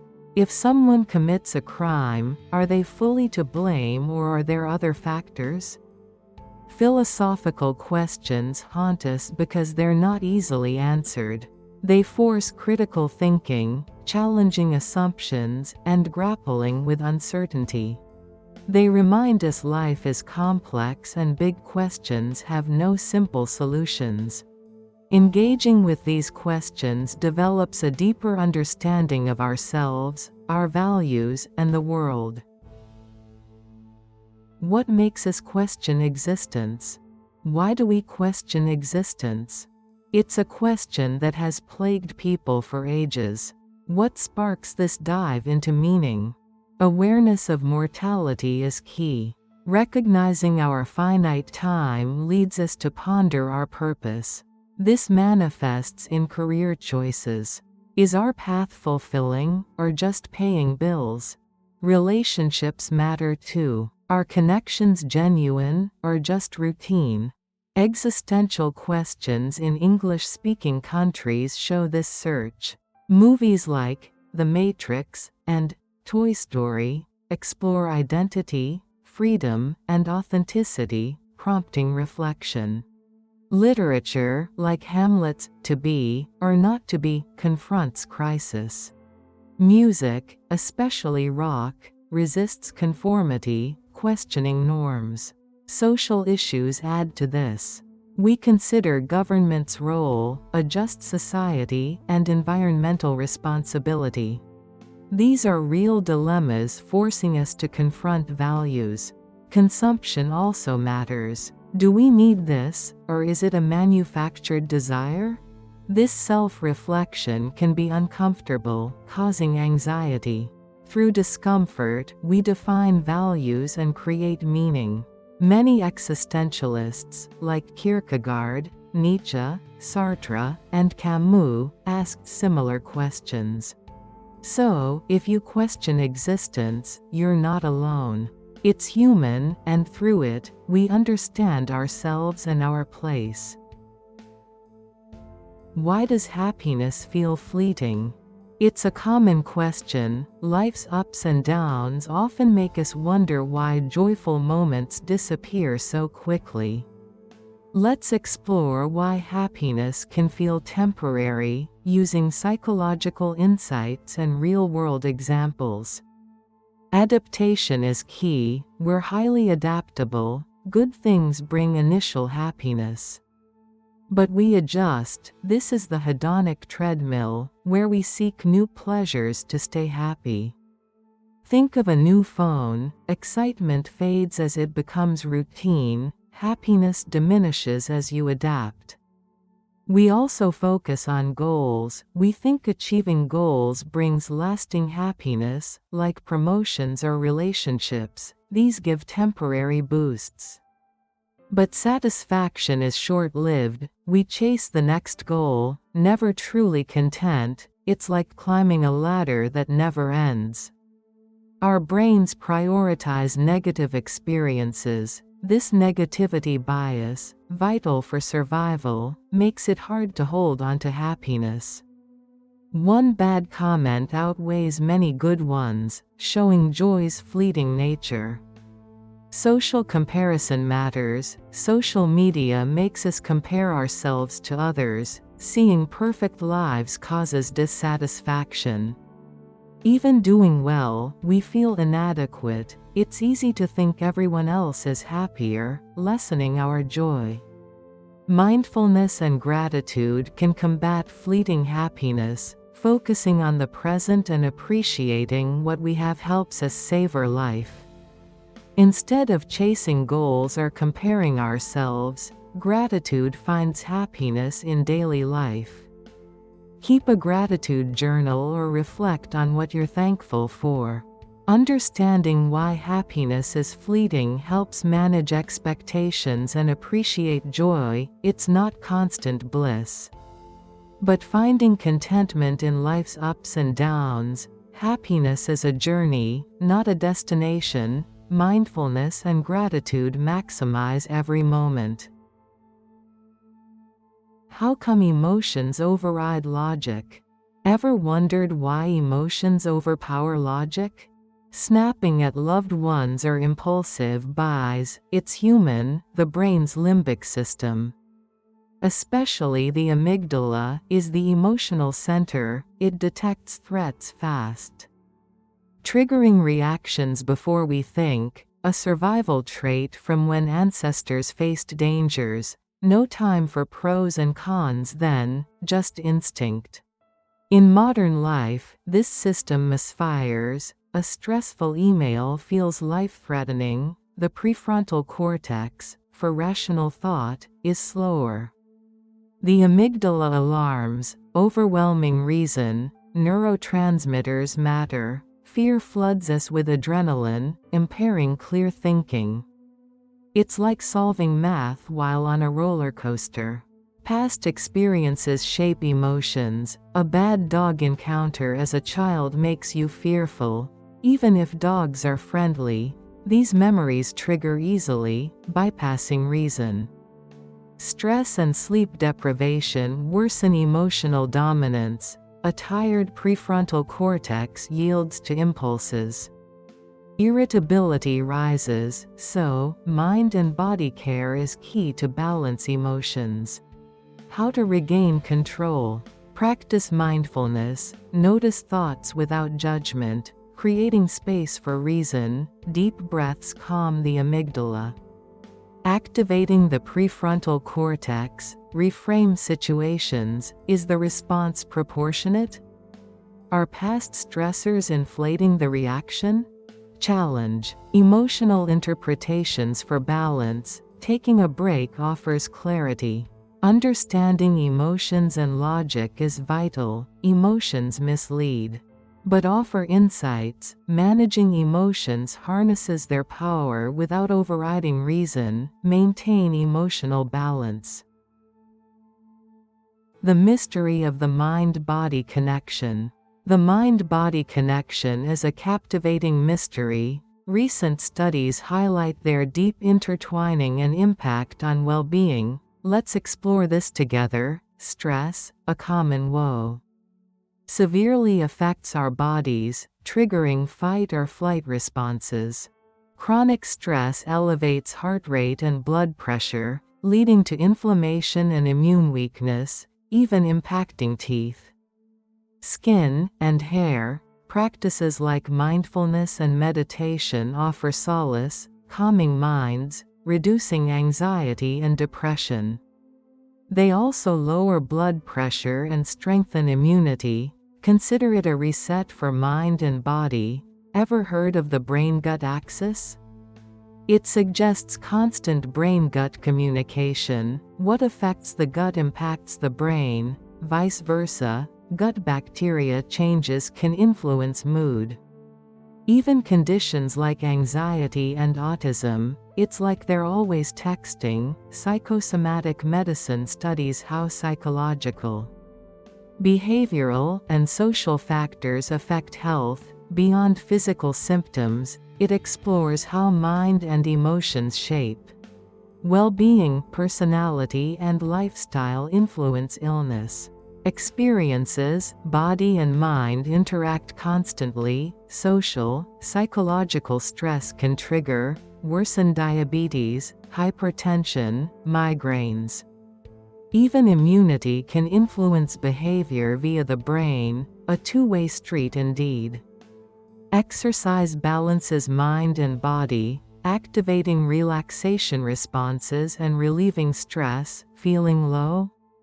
A workout lifts spirits, plus it boosts physical health, a win-win. While some stress is good, chronic stress isn't. Weakening memory and immunity. Stress management is key. Incorporate exercise, breathing, meditation, hobbies, diet, rest. Mindfulness meditation focuses on present moments without judgment. Reducing anxiety, stress, depression. It promotes happiness and reduces materialism, like decluttering your mind. Major mental illnesses like depression, anxiety, schizophrenia, bipolar disorder, PTSD increase heart disease risk and shorten lifespan by 10 to 20 years. Mental care is as vital as physical. They intertwine. So, what does this mean? Mind care is as crucial as body care. Manage stress, practice mindfulness, exercise, and nurture mental health. Your body will appreciate it. Why do we experience regret? It's that sinking feeling when we think about past choices we wish we could change. But what causes this, and why does it affect us so much? One key factor is counterfactual thinking, imagining what-if scenarios. For example, regret might stem from picturing yourself acing an exam if you'd studied more. This if-only thinking is powerful. Another aspect is personal responsibility. We feel more regret when we believe we controlled a situation and made a bad choice. Think about passing up a job that seemed risky.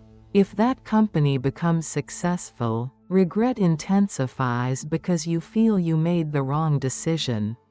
Loss aversion also matters. We feel the pain of a loss more than the pleasure of a gain. Negative consequences of a regretted decision loom larger. Even small missteps can lead to regret. Our emotional state matters too. Stressed or tired, we might make choices we regret because stress impairs judgment. Avoid major decisions when not at your best. Societal norms influence what we regret. Success differs across cultures, shaping our regrets. Some societies emphasize career success, causing regret if standards aren't met. Age affects regrets. Younger people regret things not done, like traveling or a career path. Older people regret actions taken, like too much work or not enough family time.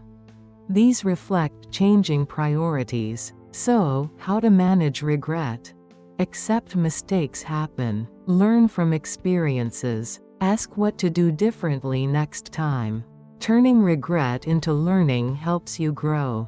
Practice self-compassion. Be kind to yourself, acknowledging you did your best with available resources. Everyone decides based on what seems right then, and the future is unpredictable. Focus on the present and future.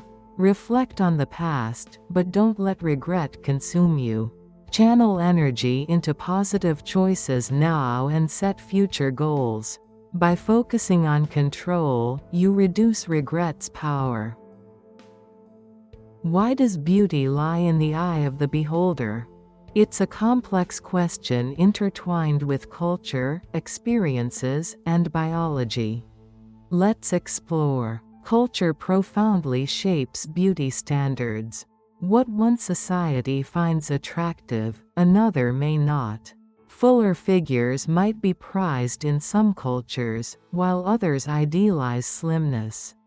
These aren't innate preferences, media and norms reinforce them. Hollywood and fashion industries subtly influence our beauty perceptions, varying globally.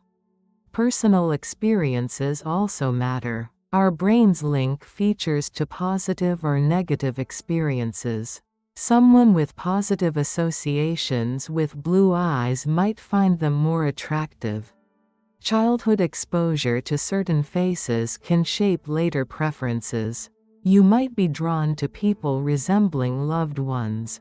Beyond physical traits, personality matters. Kindness and humor enhance attractiveness. Evolution offers insights too. Symmetrical faces and clear skin are often universally appealing, signaling health and good genes. Choosing a healthy mate increases chances of healthy offspring. However, even these biological preferences are culturally modified. While clear skin is generally valued, preferred skin tones vary. Personal style is also vital. How we present ourselves through clothing and grooming is self-expression and impacts perception. A unique, confident style makes someone more attractive, even without conforming to conventional standards. It shows personality. Beauty goes beyond features, it's about owning your look. Ultimately, beauty lies in the eye of the beholder, rings true. Beauty is subjective, influenced by culture, experiences, and biology. What's beautiful to one may not be to another, and that's fine. The world would be dull if we all agreed on beauty. So, when someone finds beauty where you don't, remember their unique perspective. Embrace beauty's diversity and celebrate individuality.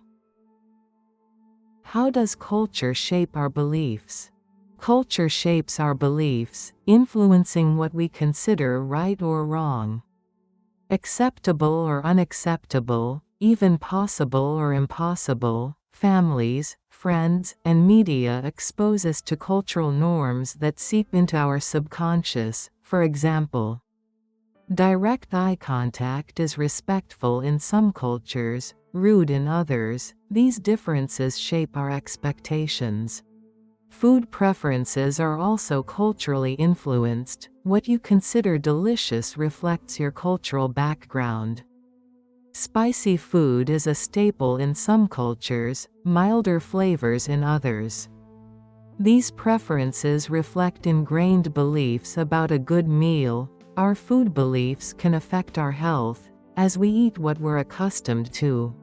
Religion shapes beliefs, providing moral codes, explanations, and guidelines. These beliefs influence personal relationships and political views. Some religions promote forgiveness. Others emphasize justice. These values shape our views on society and how to treat others. The media reinforces or challenges norms through movies, TV, and social media. These stories portray groups, influencing our beliefs about them. If the media consistently portrays a group negatively, we may develop negative beliefs. It's important to evaluate media messages critically. Education shapes beliefs. What we learn influences our understanding of history, science, and social issues. Textbooks present viewpoints, shaping our beliefs. For example, history lessons may focus on one culture's achievements while overlooking others. Seek diverse information to form informed opinions. Culture affects gender roles, with expectations influencing beliefs about appropriate jobs, family roles, and expression. These stereotypes limit opportunities, challenge them, and promote equality. Beliefs about success are culturally shaped, with some defining it by wealth, others by fulfillment. These values affect career choices and well-being. Reflect on what success means to you. Even health beliefs are culturally influenced, with some relying on traditional practices, others prioritizing modern medicine. Respect diverse approaches to health. In conclusion, culture shapes beliefs in many ways, influencing tastes, values, perceptions, and expectations. By understanding these forces, we can become more aware, open, and empowered. Next time you think a certain way, consider how your culture influences your beliefs. What makes us ponder infinity? Have you ever looked at the night sky and felt awe, a hint of the unknowable? That pull towards infinity is human. Not just numbers, but woven into life, art, and fears. We meet infinity early, like counting. Always add one more. It never ends. This is infinity, a path forever. Our brains seek patterns. Infinity resists this. It stretches beyond grasp. This tension compels us. We reach for understanding's edge. Artists explore infinity with patterns, endless landscapes. Music uses sustained notes, timeless melodies. Art tries to grasp it. Infinity can cause anxiety. Endless space can daunt. It shows our limits. This fear links to life's meaning.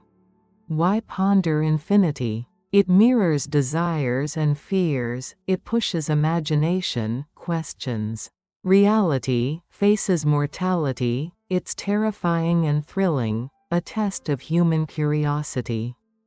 A puzzle we try to solve, knowing the answer is out of reach. Why does solitude spark deep thoughts?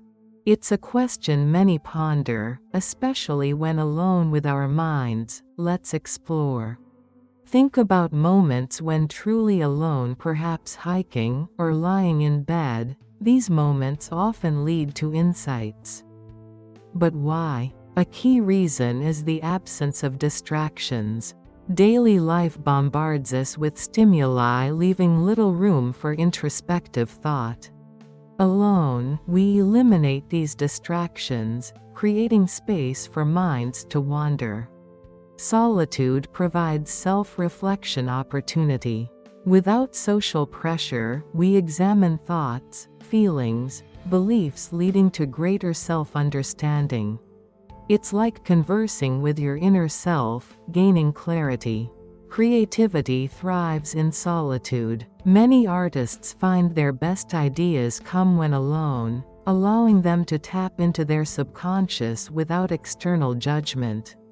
Imagine a painter lost in their work, or a writer crafting a story. These moments are fertile ground for expression. Furthermore, solitude is a powerful antidote to modern life's stresses. We're often overwhelmed by demands.